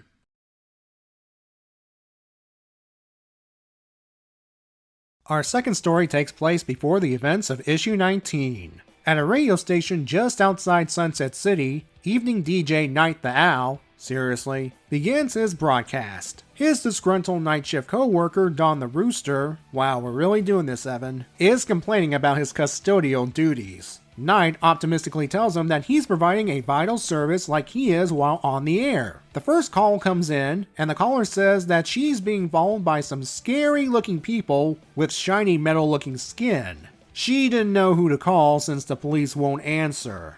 It doesn't do her any good as the Zombots find her, and the call abruptly ends. Soon more calls are coming in of people being sick, under attack, and panicking until they are also abruptly cut off. Dawn's ready to bail, but Knight wants to stick around to help the people of Sunset City. They are the #1 station after all. Well, Dawn would rather save his own feathers and takes off. That's when Knight gets one last call, from a member of the Restoration. They inform Knight about the Zombots and explain that they've set up a safe house for the survivors, but there's no way to get the word out and they need his help. They provide him with the information, but Knight doesn't know how long he'll last. Luckily for him, Dawn returns with the supplies needed to buy them time. In case you're wondering, he was leaving in his truck. He just happened to tune into the conversation between Knight and the Restoration, and it was Knight mentioning that helping even one person would be worth it to him that changed Dawn's mind. The Rooster starts boarding up the place while Knight starts telling any survivors to head towards the Restoration safe house, the Gold Flicky Hotel, and to call the station if they need help getting there. And the story ends with a Zombot approaching the station. According to her Twitter feed, Evan's goal is to tell a story that felt more grounded than usual, and to introduce some more minor supporting characters. She admits she's riffing on Old Man Al with Knight's design, and Dawn was made as a contrast. If Dawn's fashion sense is reminiscent of Vector's, that too is deliberate. Evan hopes to expand on this in the future, as well as their use as information spreaders to kick off plots. Going back to the grounded nature of the story, I like this. Throughout the majority of the Zombot saga, we've seen things from the various heroes and villains' point of view. And 9 times out of 10, action was involved. Here, we see the thread through the common folk, average Joes going through their lives in a very relatable way, and then, boom, life-changing event. As I'm recording this in the year 2020, I do not need to elaborate how it hits home for many of us during this time. I will say that the story really emphasizes the idea of vital services. Custodians are important for building maintenance and cleaning, and entertainers are important for a number of reasons. Stave off boredom, you really like the person and their content, and so forth. In the end, Dawn and Night use their skills for a greater good, and based on this last panel, chances are they didn't make it. But their sacrifice wasn't in vain. Survivors did make it to the Gold Flicky Hotel, and they eventually escaped. Before you say, what about issue 22? I have thought of that. Knight said that helping one person would be worth it. Well, what if one of the survivors from the Restoration HQ attack originally came from Sunset City? A couple of observations. First, the station's name.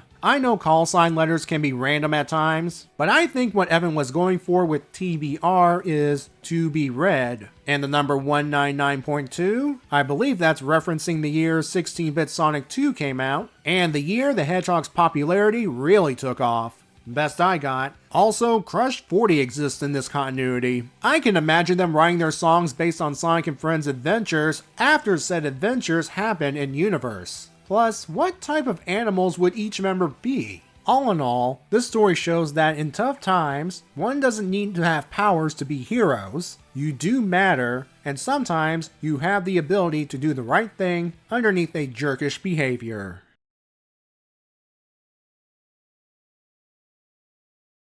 This story starts with Metal Sonic walking down the corridors of what I presume is the face ship, until he sees a monitor featuring the fight from issue 14. Yes, remind the robot of that humiliation. He moves on until he enters a room containing that old Metal Zombot goo, along with a monitor showcasing Sonic's first exposure from issue 15. Upon seeing this, Metal Sonic decides to dip his hand into the goop, hoping something similar happens to him. But the goo falls off his metallic fingers and back into the container. He just stares at his hand, until Starline appears and snaps him out of it. He forces Metal Sonic out of his lab, ironically complaining that he's shambling around his lab like a zombot. This story is open to interpretation, so here's what I think it's about. From what we know of Metal Sonic, he has the mindset that he is the one true Sonic. That's how Eggman made him. Seeing his defeats in battles like issue 14's makes him mad. Oh, if those monitors show his failures as Neo Metal Sonic, he would literally explode. Approaching Starline's lab, seeing the goo and the image of an infected Sonic affected Metal. Neo Metal Sonic related stuff aside, what he wanted was another chance to go toe-to-toe with Sonic on equal terms, to prove once and for all who's the real Sonic. The Zombot incident complicated matters. What was Metal thinking when he dipped his hand into the goop? Did he hope to get infected like Sonic so they can fight each other one last time? Is he worried that if Sonic fully changes, Eggman might have a superior robotic Sonic and he'll be obsolete? Or maybe, despite all of their fights, he has a grudging respect for his loathsome copy, that he might miss their fights with this massive change. Again, this is open to interpretation, and I think that's what Caleb Gollner was going for. Because we're dealing with Metal Sonic in his basic form, that means no dialogue. That's when penciler Aaron Hammerstrom comes in. Confession time, I thought his name was Hammerstorm at first. I mean, it looks close enough, and it would sound awesome, but alas, no. Hammerstrom's previous work on the comics, so this is his first interior work. Along with Reggie Graham's inks and colors, the art manages to capture that downer mood Metal Sonic must be going through. Combine that with Starline berating him at the end, you almost feel kinda sorry for the robot. I will say though, things will get better for him in the end. Trust me. Wow, so far things have ended on a downer note. So how about a change of pace?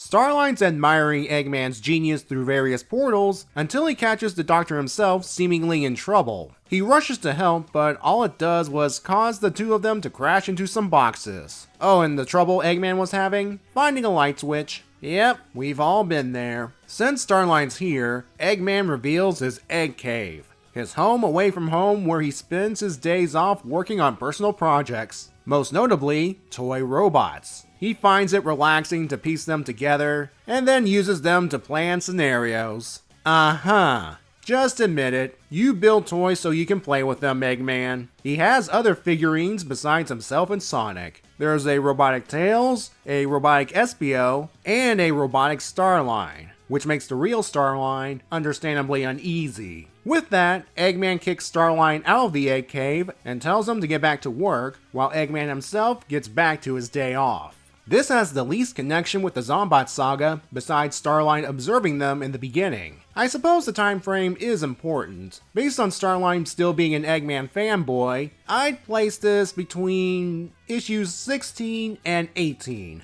Right when the Zombots were first unleashed, and before Starline learns about the control issue. The story itself is simple. Starline and the reader learn what Eggman does when he needs a break from world domination. Hey, I get it. You need your space to recharge so you don't get burnt out. I can relate on Eggman's method of relaxation. I used to build Lego sets when I was younger, especially Bionicle back when they were huge, and when I was done, I'd either put them on a shelf or just play with them. I'm probably not alone in this. Still doesn't excuse Eggman from unleashing Zombots on the world. Sarah Grayley, or is it pronounced Grawley, is a comic writer and artist from the UK and has a pretty impressive resume based on what I saw on her website. For her first Sonic comic outing, she does a great job of portraying Eggman as the man-child he occasionally is, as well as having Starline being the Doctor's admirer during this time. I wonder if she watched a certain comedic movie as inspiration for this story. The art by Lamar Wells, Bracardi Curry, and Gigi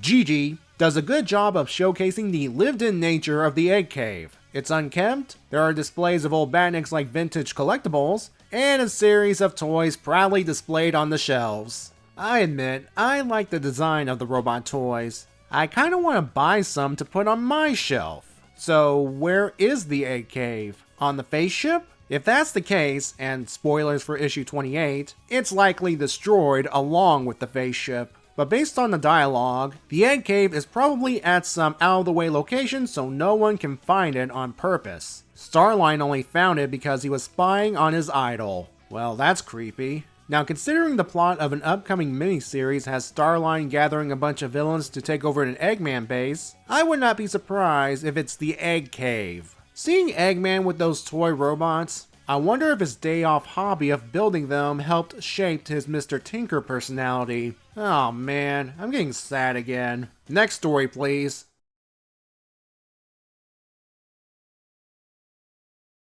This story, set before issue 22, has Vector and Espio on board a restoration airship after another failed search for Charmy. Vector is worried sick while Espio calmly suggests dropping off the refugees and refueling at headquarters for now. Approaching the airship are a flock of flickies, only they're Zombots. And upon closer inspection, flying among them is Zombot Charmy. Vector wastes no time heading out to capture him, using a shield to prevent contact. The Zombot flickies don't make it easy, even protecting Zombot Charmy at one point. Espio throws a smoke bomb to draw the flock away, while also making them confused. But the effect is only temporary. Vector has an idea. He has Espio give him a smoke bomb, then listens closely at the wing flaps. As soon as he hears buzzing, he throws the bomb in the general direction. The Zombots scatter again, and Vector was able to capture Charmy. Heading back inside the ship, Vector and Espio are proud of this victory. Yeah.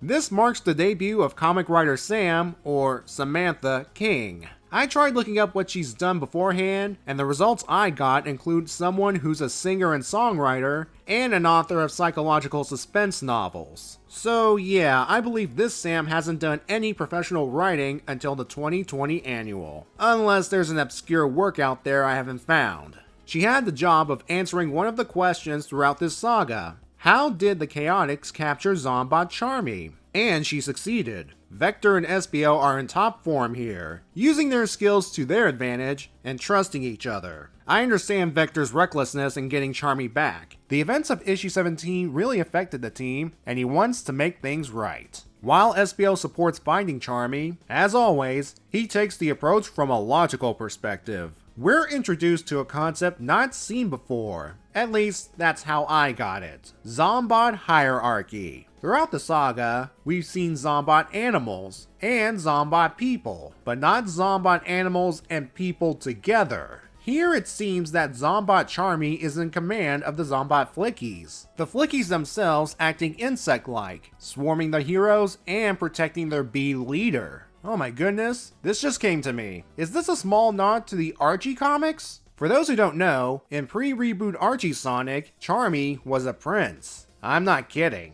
I don't know about you, but I like this Zombot hierarchy idea and wished it could have been explored more. But the saga is approaching the climax and people are ready to move on. The line art is done by Jamal Peppers, a veteran of the Archie comics. Like Hammerstrom, he's done covers for the IDW series, but as far as I'm aware, this is his first interior work. Welcome back, good sir. While the Chaotix have won a short-term victory, it will ultimately turn into a long-term disaster.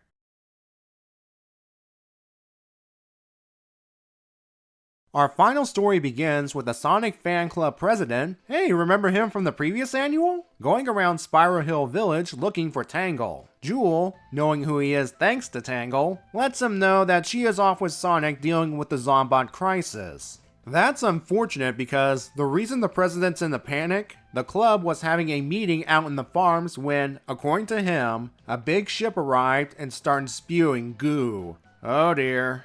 Everyone ran away, and now he cannot find any of his club members. Jewel decides to help the lad find his friends. They head out to the farms, where at first there's no sign of the club members. Then they hear someone calling for help. It's the club vice president. Well, in actuality, there's still a dispute on who's in charge, but for simplicity, I'll call her the VP. She's surrounded by the metal goo, and Jewel says not to touch it. Yeah, Tangle told her about it at some point off panel. She flies over to get the VP, and not a moment too soon. The face ship arrives and does its work.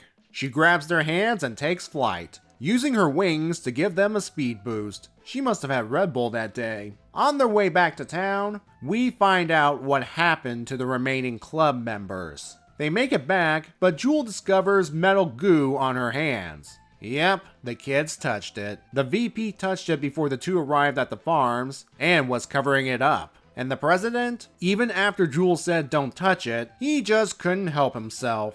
It wouldn't matter anyway, because the face ships arrived. And all Jewel can do in her final moments is call Tangle for help. That would be the same call Tangle got in issue 22. It always comes back to issue 22. Later, Tangle arrives at the Mineral Museum, and the story and special end with Zombot Jewel ready to strike. Believe it or not, Jewel's story was foreshadowed in Big's story. While Big was fishing out Froggy, we can see Jewel and the two kids running away from the Zombot club members. Though the timeline's a bit off. The face ship unleashed the goo on the village before the trio's return, while in this story, it happened afterwards. I'll let this slide because it is a nice setup, plus, as I said earlier, the first story's from Big's point of view, and he might have remembered things wrong. This is Gigi's first work as a solo writer. Previously, she worked with Evan Stanley on the Silver Blaze story last year. It was clever of her to reuse the established fan club members from last year's annual.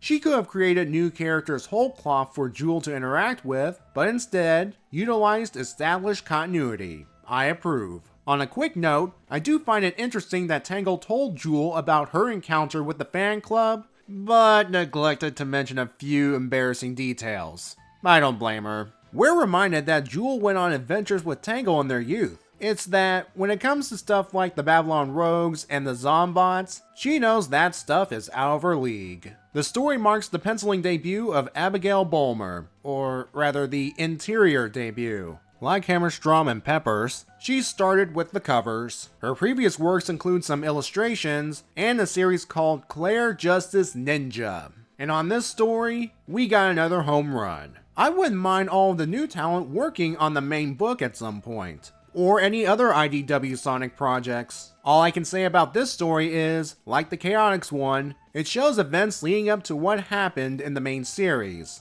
issue 24 in this case. And that's it for this year's 2020 annual. Yes, it's a bit darker than last year's, but once more, all stories, one way or another, center around the Zombots and the threat they represent. Well, if you're getting tired of this long saga, there is hope. The next main IDW Sonic comic, issue 29, is the climax of the Zombot arc, and it will be coming out later this month, unless new unexpected real-world developments happen. Personally, I hope things get better. Anyway, I'll see you back at the main book for the end of this nightmare.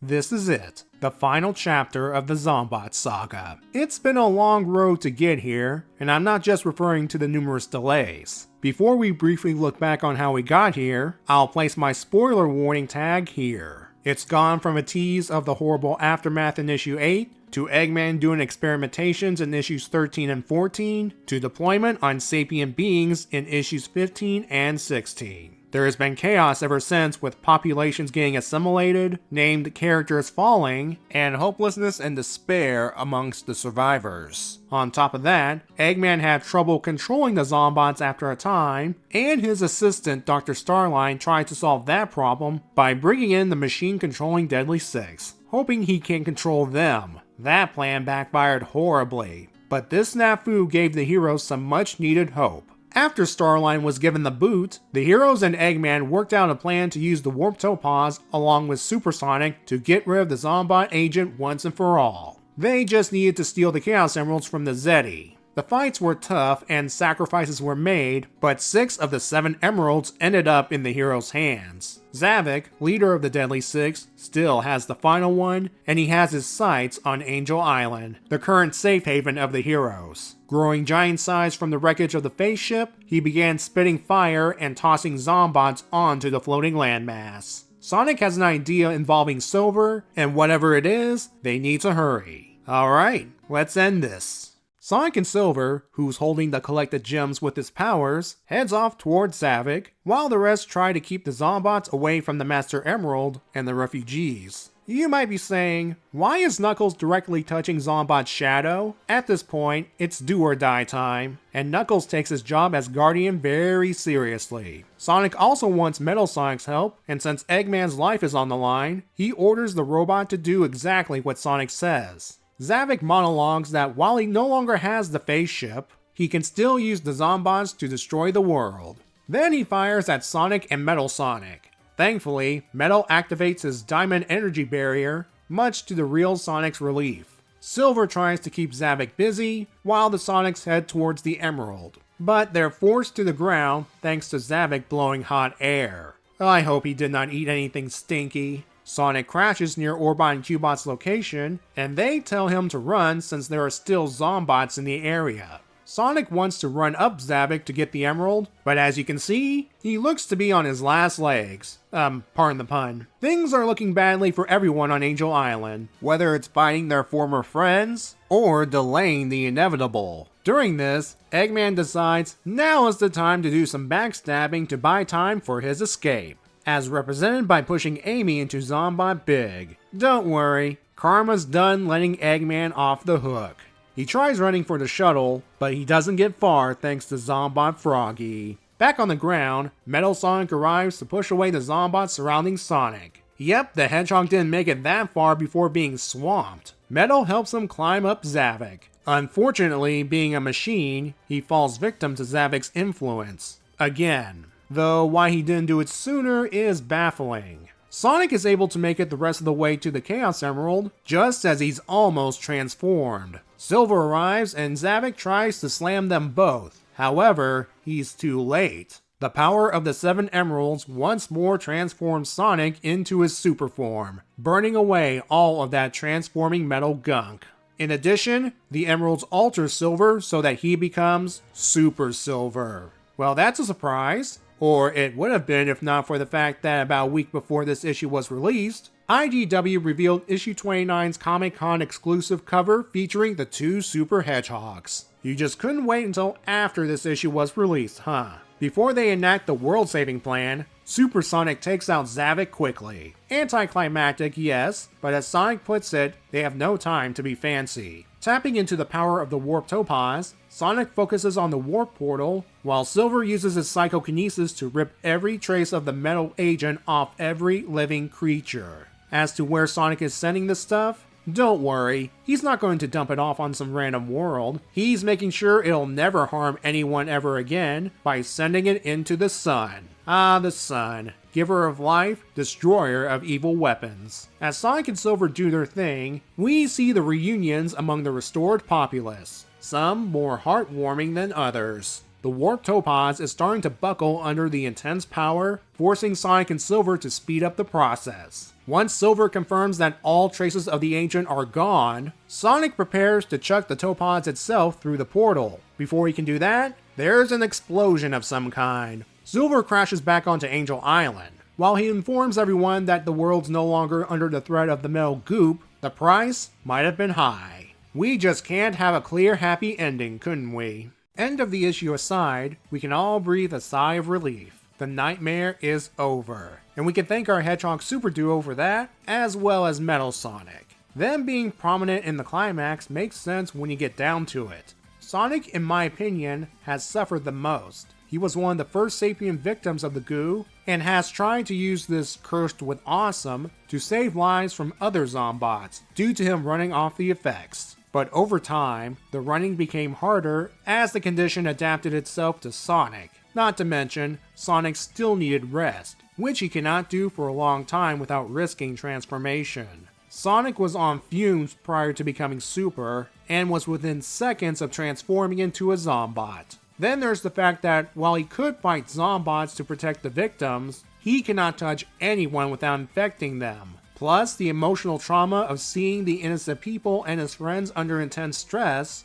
and he cannot do anything to physically comfort them. Except for Tangle when she got infected. No wonder the first thing Sonic did upon becoming Super was wail on Zavik, as if to relieve all the stress he built up throughout the saga. Well, yeah, he wanted the Zeti out of the way quickly so he wouldn't interfere with the world-saving plan, but I like to imagine stress relief was Sonic's secondary goal. Silver's presence is just as, if not more relevant. He saw the horrific aftermath and is determined not to let it pass. His actions since his arrival helped make sure the heroes can end the Zombot menace. And despite Sonic needing a tutorial on the concept of the butterfly effect, he made the right call on bringing in Silver to help. Based on how the two superpowered hedgehogs struggled with the Warp Topaz, something tells me having Sonic alone handling the gem may have been disastrous. The two sharing the burden got the job done, with the only bad thing happening being Sonic's disappearance. This is also the first time Super Silver was used in the franchise since,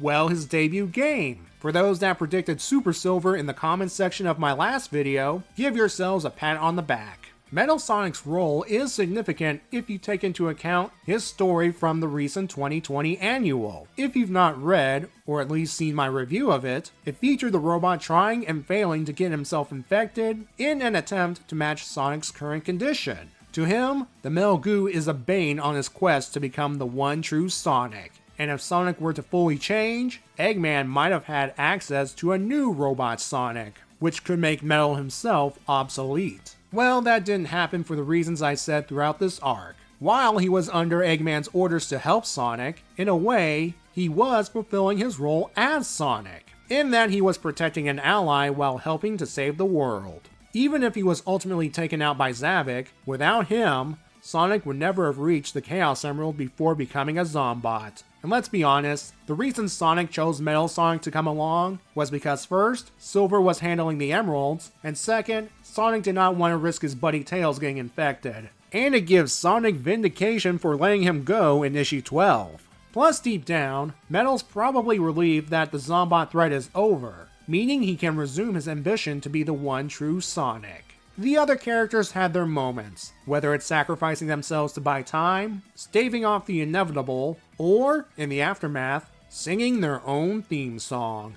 I wonder if these guys ever got in touch with the in-universe version of Gunnar Nelson. and if I don't bring this up, someone else will. Tails' scared pose here is reminiscent of his infamous scene in Sonic Forces involving Chaos Zero. In this case, it's justified because he's on his way to becoming a Zombot, so of course he's scared. There, got that out of the way. Zavok and the Zombots, sounds like a rock band. Anyway, they serve their purpose as obstacles for the heroes. Once Sonic and Silver got the final emerald and transformed, they're as good as done. I don't mind the climax. After a long stint of struggling, heartbreak, and horror we've seen these characters go through, it's best to solve the problem quickly and start the healing process. Then there's the ending with Sonic's disappearance. We know he'll be back thanks to future solicitations, but I'm reminded of a couple of times Sonic disappeared at the end of a story, which involved portals throughout the franchise. First, there was an issue of pre-reboot Archie that had Sonic stop an alien doomsday device from destroying the planet using his speed to counteract it. This led to everyone thinking he was dead, when in reality, he was sent across the universe. He returned home after a year had passed. The second example is Sonic Mania, specifically Sonic's true ending in which he was sucked into a portal after an odd reaction between the Chaos Emeralds and a bizarre magic stone, the Phantom Ruby in this case, and winds up in Sonic Forces. So what's going to happen to Sonic here? We'll find out soon enough. My final thoughts on the Zombot arc as a whole. I enjoyed it personally. Since our favorite heroes never dealt with anything like this before, we got to see them act and do things they're not proud of, and go through a roller coaster of emotions while still trying to be heroes. And this event makes the Sonic Forces War look like a walk in the park, even though that had lasted around 6 months. So, was the saga too long? Well, that depends. Ian said he wanted to make sure the full impact of this event was explored as much as possible. I didn't find the length tedious, but I can understand why some may feel this way, given the doom and gloom feel. The numerous delays did not help, though given the current environment, at least one of them was justified. There were some bumps in the narrative, such as the repetitive nature of Sonic visiting towns to help his friends against the Zombots, having to run away to burn off the infection, and at least one friend becoming infected at the end. The cure subplot, I believe, only existed to give the heroes another kick to the gut, since nothing came from it. It was probably the point, but still, give the heroes some sort of hope prior to the Superform Warp Topaz plan. Then there's the decisions our heroes made that, in hindsight, are pretty bad. But it was for plot reasons. I hate it when plot-induced stupidity happens in media, though the level of hatred depends on how the characters handle the aftermath of a stupid decision. In some cases, in which characters will redeem themselves for a stupid action, that hatred goes away, or at the very least, diminishes significantly. The best way to describe you know what? Screw it. The Metal Virus arc is, it's a video game in comic form. It would make the repetitive sections a bit more bearable if you think of them as levels you had to go through. On that note, do you think this saga should be adapted into a game?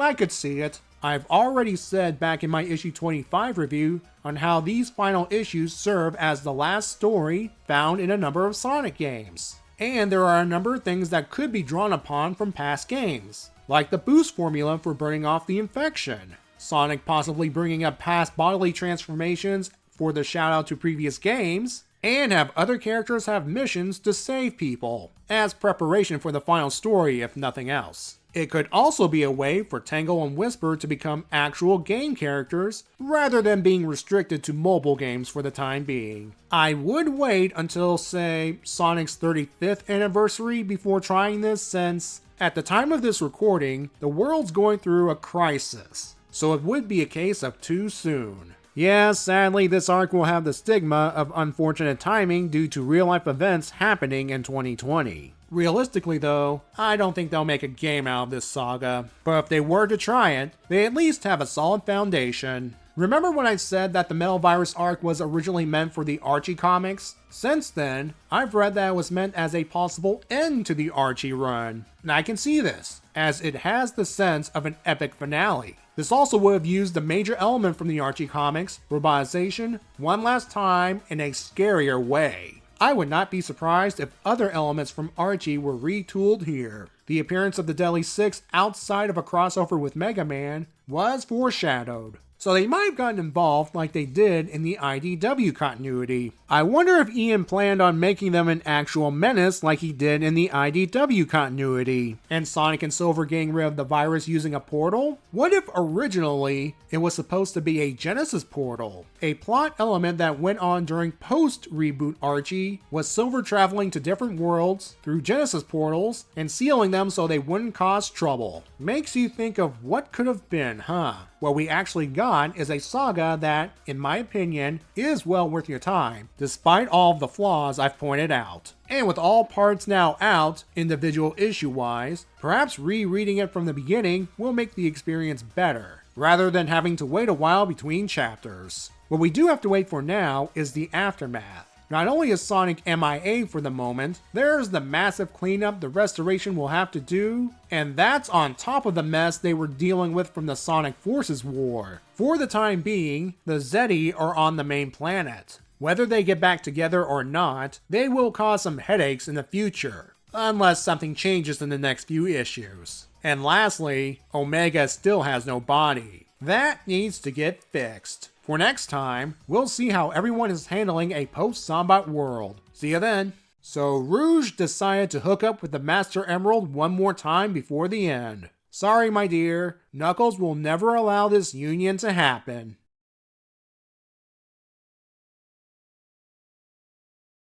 Welcome everyone to issue 30 of IDW Sonic the Hedgehog. Good news, and spoilers from this point forward, the Metal Virus Saga is over, thanks to the combined efforts of Super Sonic, a surprise appearance by Super Silver, and the Warp Topaz. They ripped every trace of Metal Virus out of every living thing, and hurled it straight into the sun. Earlier, before he was tossed out of this story, Dr. Starline warned that too much power on the Warp Topaz could be a bad thing. Turns out, he was right. Just as Sonic tried to ditch the Warp Topaz, there was an explosion. Silver survived and crashed back onto Angel Island, but Sonic is MIA. So now what? Knuckles believes Sonic's showing off and will pop in anytime now, while Amy and Tails consider search options. Now if you think Eggman will get punished for unleashing a virus that can turn you into a robo-zombie, sorry to say, today's not that day. While everyone's distracted by Sonic's disappearance, the explosion, and or celebrating not being a Zombot anymore, Eggman resumes his getaway using the shuttle, conveniently mentioning that he used non-essential parts while building that multi-portal generator. On the land below, Cream and Vanilla also worry about Sonic, but right now, they have something else to worry about as Zavok emerges from the rubble. Even after that massive beatdown from Super Sonic last time, he still wants to fight, and as a new low, he has his eye on Cream and Vanilla. Props to Cream here. Instead of being afraid, she gives one of her verbal lashings to the head honcho of the multicolored freaks, though it doesn't stop him from getting ready to attack. Luckily, Cream gets backup from her personal weapon of mass destruction, aka Cheese, followed by Tangle, the Chaotix, Whisper, and Silver until he's finally subdued. Well, that's one Zeti down, so what about the others? In a surprise move, rather than terrorizing the populace further, Zaz takes off to find Zavok. Xena flees because her ego's bruised, Zor's in hiding, Zalmom's still food obsessed, and Master Zix starts his own search for Zavok to plan a counteroffensive, while also admitting that the Babylon Rogues have won the day. Good for them, I guess? Back on Angel Island, Tails and Amy, especially Amy, are stressing out about all that nasty cleanup, while Knuckles couldn't care less. He says, the problem's over, get the refugees on the shuttle, and get off my island. That's when they finally discover Eggman's shuttle theft. Knuckles has one more thing to deal with, getting rid of Rouge, who's still splayed all over the Master Emerald. I told you, my dear, it will not work between you and that big green rock. Back on the ground, Gemerald tracks down and finds Orbot and Cubot. Eggman, not willing to part with his lackeys, sends Metal Sonic to retrieve them. I bet it's gonna be some epic fight between the two robots, and holy crap! Metal's not screwing around. He takes Orbot and Cubot and makes a beeline for the shuttle. Once on board, Orbot immediately finds Omega's head. Eggman decides to use them as part of his plan to strike at Sonic's friends before the Hedgehog returns. They're going to have to get away from Shadow first. Silver's preoccupied with Zavok at the moment. Metal Sonic engages Shadow to buy time. Shadow does his best against Metal Sonic, even matching movements for a bit, but Metal Sonic eventually succeeds in giving Eggman enough time to reach escape altitude. Well, that's a downer. But this is only part 1 of this epilogue arc. Still, let's end this on a more positive note by checking in on the one character that missed out on the party, Blaze the cat. She's at her castle with her personal guard, Gardon, who, believe it or not, is a game character that appeared in Sonic Rush Adventure. He reports all is well, until something crashes right outside. That something, as the two soon discover, is Sonic the Hedgehog. I mentioned previously that the Metal Virus Saga is like a Sonic game in comic form. If it was truly a game, then this would be the part where the characters would reflect on recent events while the credits started rolling. We would not see the aftermath of the game's events, and the next time we see these characters, they're ready to go on another adventure. Well, this is not the games. It's a comic series based on the games. And after a massive worldwide event such as the Metal Virus Saga, we're actually witnessing the messy aftermath. For starters, there's Zavok once again being a pain, and it took a bunch of heroes to keep him at bay. It's like at the end of Sonic Adventure, after being Perfect Chaos, having the resolution with Tikal, and that all's well that ends well speech, Eggman decides to right away get some mech from the nearby wreckage of the second egg carrier and attack Sonic and Company. That's how I feel about this fight. Just as I thought, the Zeti are sticking around on the main planet for the time being. Unless the Restoration tracks them down and Tails creates some Zeti containment unit for transport back to the Lost Hex, they're gonna cause problems in the future. That's one of the things stressing out Tails and Amy. Poor Amy, hunting down the Zeti and now Eggman, along with the cleanup and a missing Sonic. Talk about pressure. Priscilla must love drawing stressful Amy, considering she did so previously in issue 22. Tails is a little more optimistic about the situation, despite Sonic once again disappearing. He only starts losing it when he learns of Eggman's escape. Knuckles is more of a jerk than usual. Understandable since the crisis is over and he wants everyone gone so he can guard the Master Emerald in peace. Though I do like how confident he is about Sonic showing up in style at any moment, only to gradually lose that confidence until this last bit here. It shows that deep down, he too is worried about Sonic. Other characters have their moments like Cream standing up to Zavok, the Babylon Rogues, well, mostly Jet, patting themselves on the back, and Rouge doing something on the Master Emerald that I really shouldn't be seeing right now. Most of the remaining heroes get their moment through the Zavok beatdown. And why not? With the exception of Silver, Whisper, and Espio, most of them were Zombots until recently. Let them have a chance to fight a villain with their skills again. Plus, it shows that they can handle things for a while. Remember, some of them did fight in the Sonic Forces War after all, and Sonic was MIA for months during that time. Then there's the big fight of the issue between Shadow and Metal Sonic. I have to hand it to Shadow. He is persistent in hunting Eggman down, and the only reason it failed is because Metal Sonic stalled him long enough for Eggman to reach escape altitude. I can say personally that this fight is better than his fight with the Zombots, in that he was not acting like an idiot. Eggman's escape was necessary, I'm afraid. He is the main villain of the franchise, as I've often pointed out, and it sets up the conflict for the next 2 issues, which involves using Omega as his pawn. As for why Sonic ended up in the Soul Dimension of all places, here's what I think happened. Based on what we've seen of the Warp Topaz, it opens a portal to wherever the user thinks about. Sonic was in control of the outgoing destination, which is the sun, remember, and when the Topaz started to buckle from all that Chaos Emerald energy, he was in a panic. He probably wanted to chuck it into the sun, but then his mind started drifting into related topics. Solar, Soul, etc. And the Topaz's final act, as far as we know, is sending Sonic into the Soul Dimension. Wait a second, this is similar to the Sonic Mania ending I mentioned last time. Wow. It would have been nice if he ended up in classic Sonic's world, but what can you do? And boy does he have one crazy story to tell Blaze when he wakes up. Overall, part 1 of the epilogue switches things back to some of the familiar action one would expect in a Sonic story, while throwing in some shocking moments. Seriously, Metal Sonic ripping through Gemerol like that? Yeesh. All I can say is, thank goodness it's robot-on-robot violence. Man, Tails is going to have his work cut out here. So next time, we'll be dealing with more of the aftermath, including restorations, Eggman's plans for Omega, and Sonic meeting Blaze again. I'll see you then!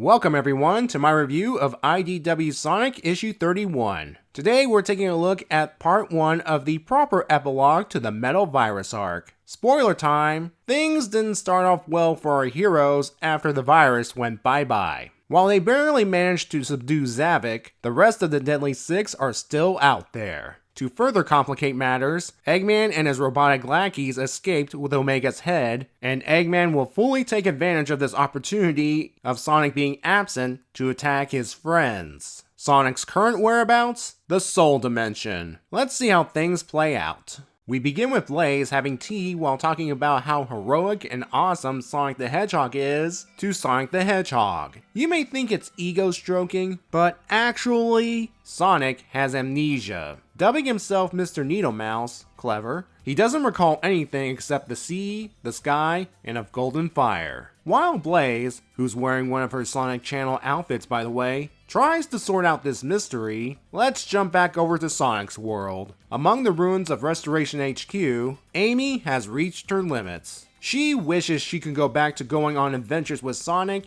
and not deal with the pressures of leadership. Not to mention the paperwork. She's only doing this because she's the only one who could. Enter the answer to Amy's problem, Jewel. After introductions are made, Jewel explains that Tangle told her about Amy's situation, and she offers to take over administration of the restoration. She enjoys cataloging and organization thanks to her experience at the Mineral Museum. Amy is happy to hand over the reins. Unlike Knuckles, she will show Jewel all she needs to do, including organization, rebuilding, and for the moment, looking for misplaced individuals during their tenure as Zombots. Which brings us to Tail and Tango fishing out Rough and Tumble out of that hole Sonic knocked them into way back in issue 15. They explain to the Skunk Brothers how the world almost ended, and that Sonic helped give it a second chance. They are likewise giving Rough and Tumble a second chance, to which these two say, "Screw you guys, we're out of here." Tails and Tango aren't worried. The brothers will either be in jail soon or get lost in the mines, whichever comes first. Tango makes sure Tails is alright. Having Sonic MIA again can really affect our two-tailed fox in a negative way like last time. Thankfully, he's not going down that path again. With that, Tango invites him and everyone else to a party at her place. Someone who will not be joining the party is Silver. He's traveled back to his future, and we see that, for once, it's beautiful. There's no raging inferno, and it's not dead due to the metal virus. We just see a futuristic city under a nice clear sky. In that case, so long, Silver. We'll see you the next time the present causes your future to get flushed down the toilet, or if you just want to pay a visit to your friends. Back in the present, Eggman places Omega's head into his new body, which is understandably identical to his old one. He's also smart enough to encase it in some kind of force field barrier. Since Omega still wants to eviscerate the Doctor, you'd think Eggman would reprogram him or something. Also, what's this large thing underneath the sheet? Probably nothing. Eggman rushes his plan to make Sonic's friends miserable before Sonic himself returns to make him miserable. However, there are some factors to consider. First, most of his bases were wrecked by the Zombots. Second, while Zavik is currently incarcerated, the other 5 Zeti are still out there laying low for the time being, and Eggman doesn't have the magic conch shell on hand. Finally, there's the whereabouts of Dr. Starline. We see him in his repository. You'd think after seeing Eggman's incompetence and being tossed through a portal, he'd be done with him. Well, no.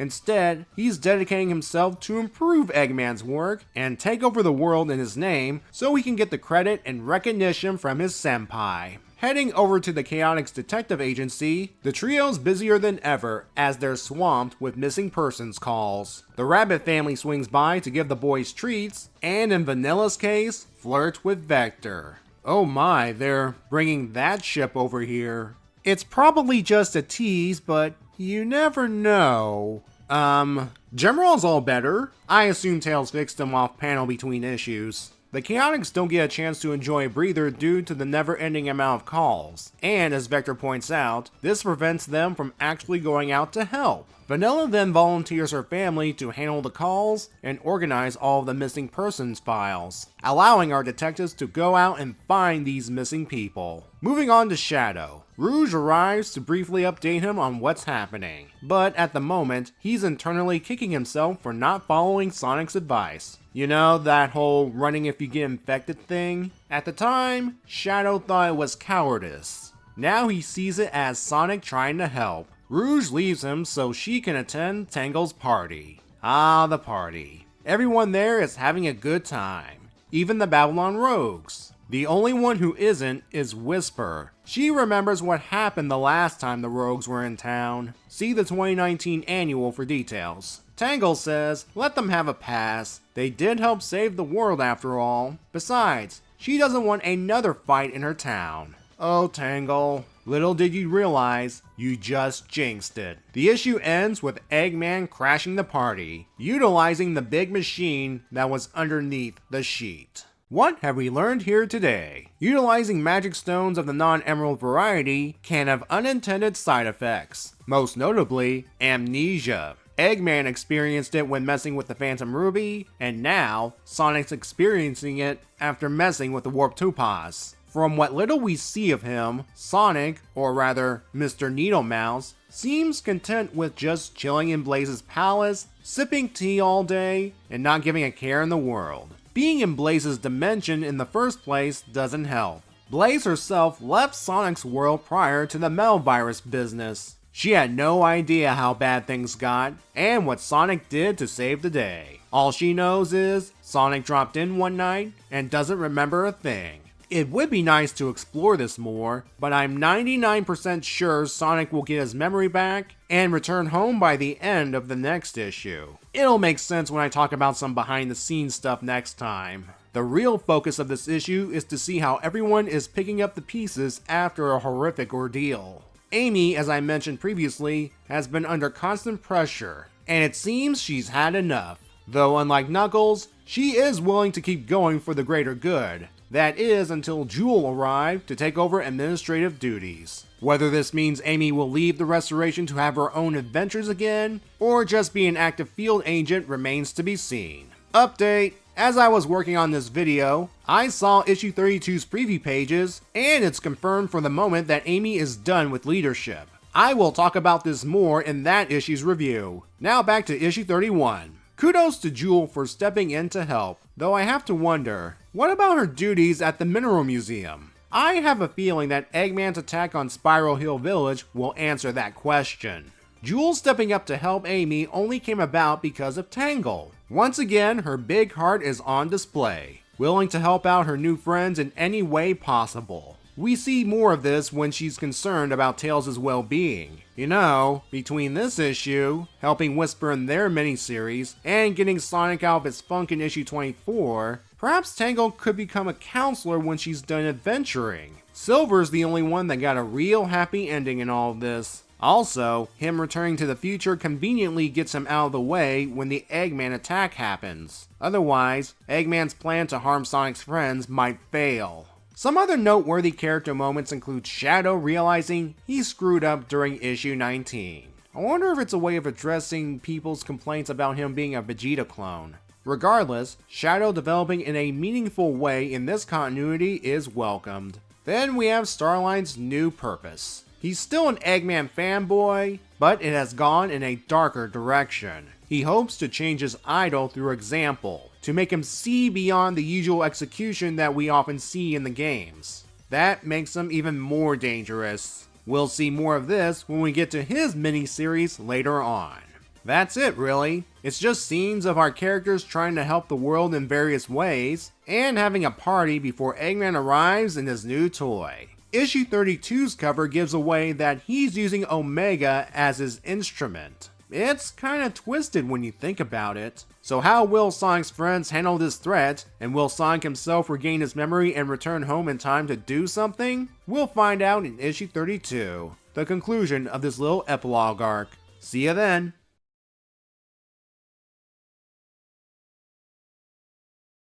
Welcome everyone to my review of IDW Sonic issue 32. Yes, this issue came out 1 week after issue 31. We're playing catch up, folks. In fact, preview pages for issue 32 popped up prior to issue 31's release. It's funny considering I talked about this sort of thing in my latest update video. Also, this issue was very close to getting delayed. Some digital outlets had it scheduled for September 30th, 1 week after its scheduled release date. However, physical copies were at the comic shops on schedule. To make a long story short, things were ironed out, and now it's available both physically and digitally. Anyway, issue 32. This is the second and final part of the overall Metal Virus Saga epilogue. Spoiler time! Where we last left everyone, Sonic is currently in Blaze's dimension and has amnesia, all thanks to meddling with the Warp Topaz. Meanwhile, on Sonic's world, Amy hands over administrative and leadership duties to Jewel, and most of the heroes are dealing with search and rescue before gathering at Tangle's town for a glad to be alive party. Eggman, who wants to deal with Sonic's friends before his inevitable return, crashes the party in a new mech, which, outside of covers, we haven't gotten a good look at until now. So here is Eggman's mech, a giant version of Omega's body with Omega himself wired into the chest area. Eggman's pleased that many of Sonic's friends are gathered in one place. It makes it so much easier for him to kill them. Among the heroes, there is some confusion on who's in charge. Amy handed things over to Jewel, and Jewel is not an expert in Eggman-related combat. Thankfully, Vector is. He takes control of the situation and instructs Tails to do some hacking, have the Flyers head over to the cockpit, and get everyone else to concentrate on the legs. During all this, the Babylon Rogues decide to split town, but not before taking another go at the Mineral Museum, only for it to be completely empty. It's all thanks to Rouge beating them to the punch. She was checking out the museum during the party last issue. Don't worry, she's using her thievery for good and intends to return the gems after all this is over. Maybe. The fight appears to go badly when Eggman snags Gemerald with more wires and drags him inside the mech, giving it a massive upgrade. This won't last long. Presumably after stashing the gems somewhere safe, Rouge helps Tails hack into the mech and successfully ejects Gemerald from it. Omega proves to be a lot harder since Eggman made sure he's literally part of the mech. Eggman puts a stop to it by personally blasting at them. Tails must have done something, because Omega's personality reactivates, halting the mech in the process. This gives our heroes a chance to do a great deal of damage. Eggman quickly reasserts control of Omega, and thus, the mech. Boy, could our heroes use Sonic's help right now. Back in the Soul Dimension, Sonic, or rather Mr. Needlemouse as he calls himself currently, returns from a run around Blaze's island. Blaze and Gardon bring out something that may help with this mystery: the 7 Soul Emeralds. She uses their power to try and jog Sonic's memories of their past adventures and all the good he's done, and it appears to be working. Once this fiery ritual ends, Sonic is back to normal. I knew this thing would be quickly resolved, but then again, it is Sonic the Hedgehog. After regaining his memory, Sonic says everything on his world is fine thanks to him and Silver, and asks Blaze to send him home.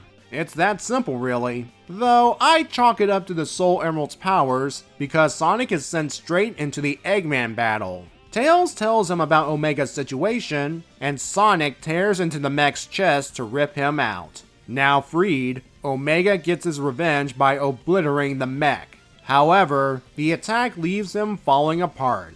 Again, Eggman's in retreat, cursing Sonic for his return, but declares ruining the party as some sort of victory. Then he goes on about his next plan, yada yada yada, before he flies off. Even Sonic knows this song and dance will repeat itself over and over. Everyone is so excited to see Sonic again, they gather around him in a massive group hug. Celebrations will have to wait though. There's still a matter of putting out the fires. Not to worry, Jewel. Sonic and Tango are on top of it. At dawn, once everything is alright in Spiral Hill Village, Sonic takes off towards his next adventure, ending the issue. I told you there was a very high chance Sonic would regain his memory and return home by the end of the issue. Because of this, and the fact that he's a main character, I wasn't as disappointed the Mr. Needle Mouse situation was resolved swiftly. The one thing I wished would happen is a montage of Blaze interacting with Mr. Needle Mouse prior to her breaking out the Soul Emeralds. I'm sure there are a number of you who are disappointed at this wasted potential, but given some things I'll mention momentarily, it'll make sense. Perhaps it could be explored in a future annual? From what we do see over the past couple of issues, the Mr. Needle Mouse situation is an abridged version of the Mr. Tinker situation. A main character messes around with a non-emerald magic stone and winds up in some out-of-the-way location with amnesia. They retain their basic skills, and eventually, someone familiar with the main character helps them regain their true self. Admittedly, Blaze's method is more benign than Starline's. It's always great to see Blaze. While she may never know the circumstances of Sonic's arrival, she's still determined to help her friend get home. Perhaps it's best she doesn't know about the Metal Virus situation. The danger has passed, and revealing what happened recently on Sonic's world may have her wonder what she could have done to help. She did help in another way by sending Sonic, again with guidance from the Soul Emeralds presumably, straight into the conflict between Eggman and their friends. Amy might have had good intentions in showing Jewel what she needs to do before handing over the reins, but perhaps she should have included a primer for Eggman attacks. I'll cut Jewel some slack here. However, it's still embarrassing that two 6-year-olds have more experience fighting Eggman. If Jewel is going to continue her administration duties, she'll need to expect such things. Not to mention the remaining Zeddy that are still out there. As for Jewel's old position at the Mineral Museum, we never saw the building destroyed, and Rouge prevented the Babylon Rogues' second robbery attempt, so at least her livelihood will be intact. Only time will tell. Props to Vector for quickly assuming leadership of the situation. As a detective and a leader of his own team, he's able to analyze the situation and delegate tasks based on the fighter's skills. Which makes you wonder, why didn't he take over leadership of the restoration? If you think it's because of the Chaotix, they could have benefited from the additional resources and manpower. With the base currently wrecked, they could construct a new one behind their house. Sadly, this will never happen because they need to keep some sort of status quo, and me saying this means it's a fan idea, and taking fan ideas is considered a no-no. Legal issues and all that. I'm guessing the status quo is the reason Amy relinquished her leadership duties in favor of going back to helping through adventuring. For the record, I did like her tenure as restoration leader, even if it became too stressful for her. I have to applaud our heroes for giving it their all. It seemed for the moment that they could have destroyed Eggman's mech through sheer attrition.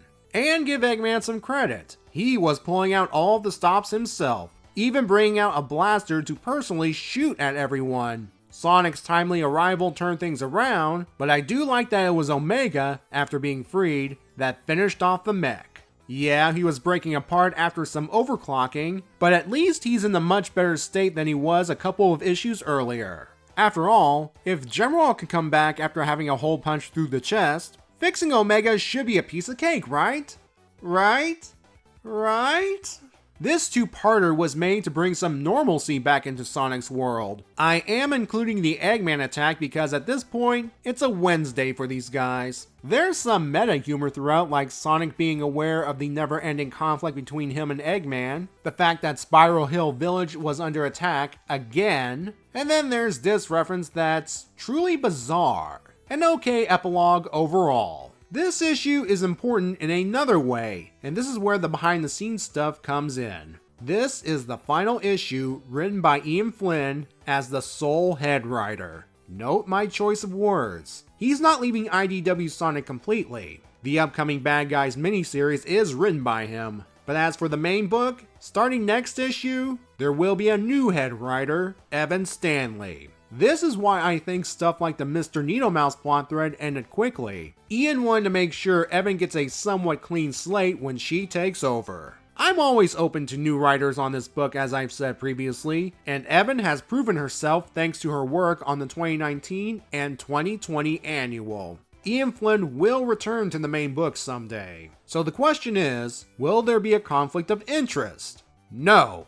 Unlike, say, Archie's Sonic, where multiple writers try to override each other's ideas, Ian and Evan will be collaborating on the overall plot, and Ian will build off on Evan's work. Communication among Ascended Sonic fans for the win. Still, I feel like I should say something to the guy who's written Sonic comics for about 15 years. Oh geez, I'm old. He may not have been the perfect writer. In fact, I pointed out some flaws throughout my reviews, and he was bound to certain guidelines provided by Sega. However, I still consider him, in my opinion, to be one of the best writers of the Sonic comics. There is a sense he really enjoys his work in many of his tales, and his love of the fandom shows through how he writes the characters, the numerous references, and so on and so forth. With that, I salute you, good sir. Enjoy this small breather from Sonic-related material. Concentrate more on things like working on an officially licensed encyclopedia for Sonic's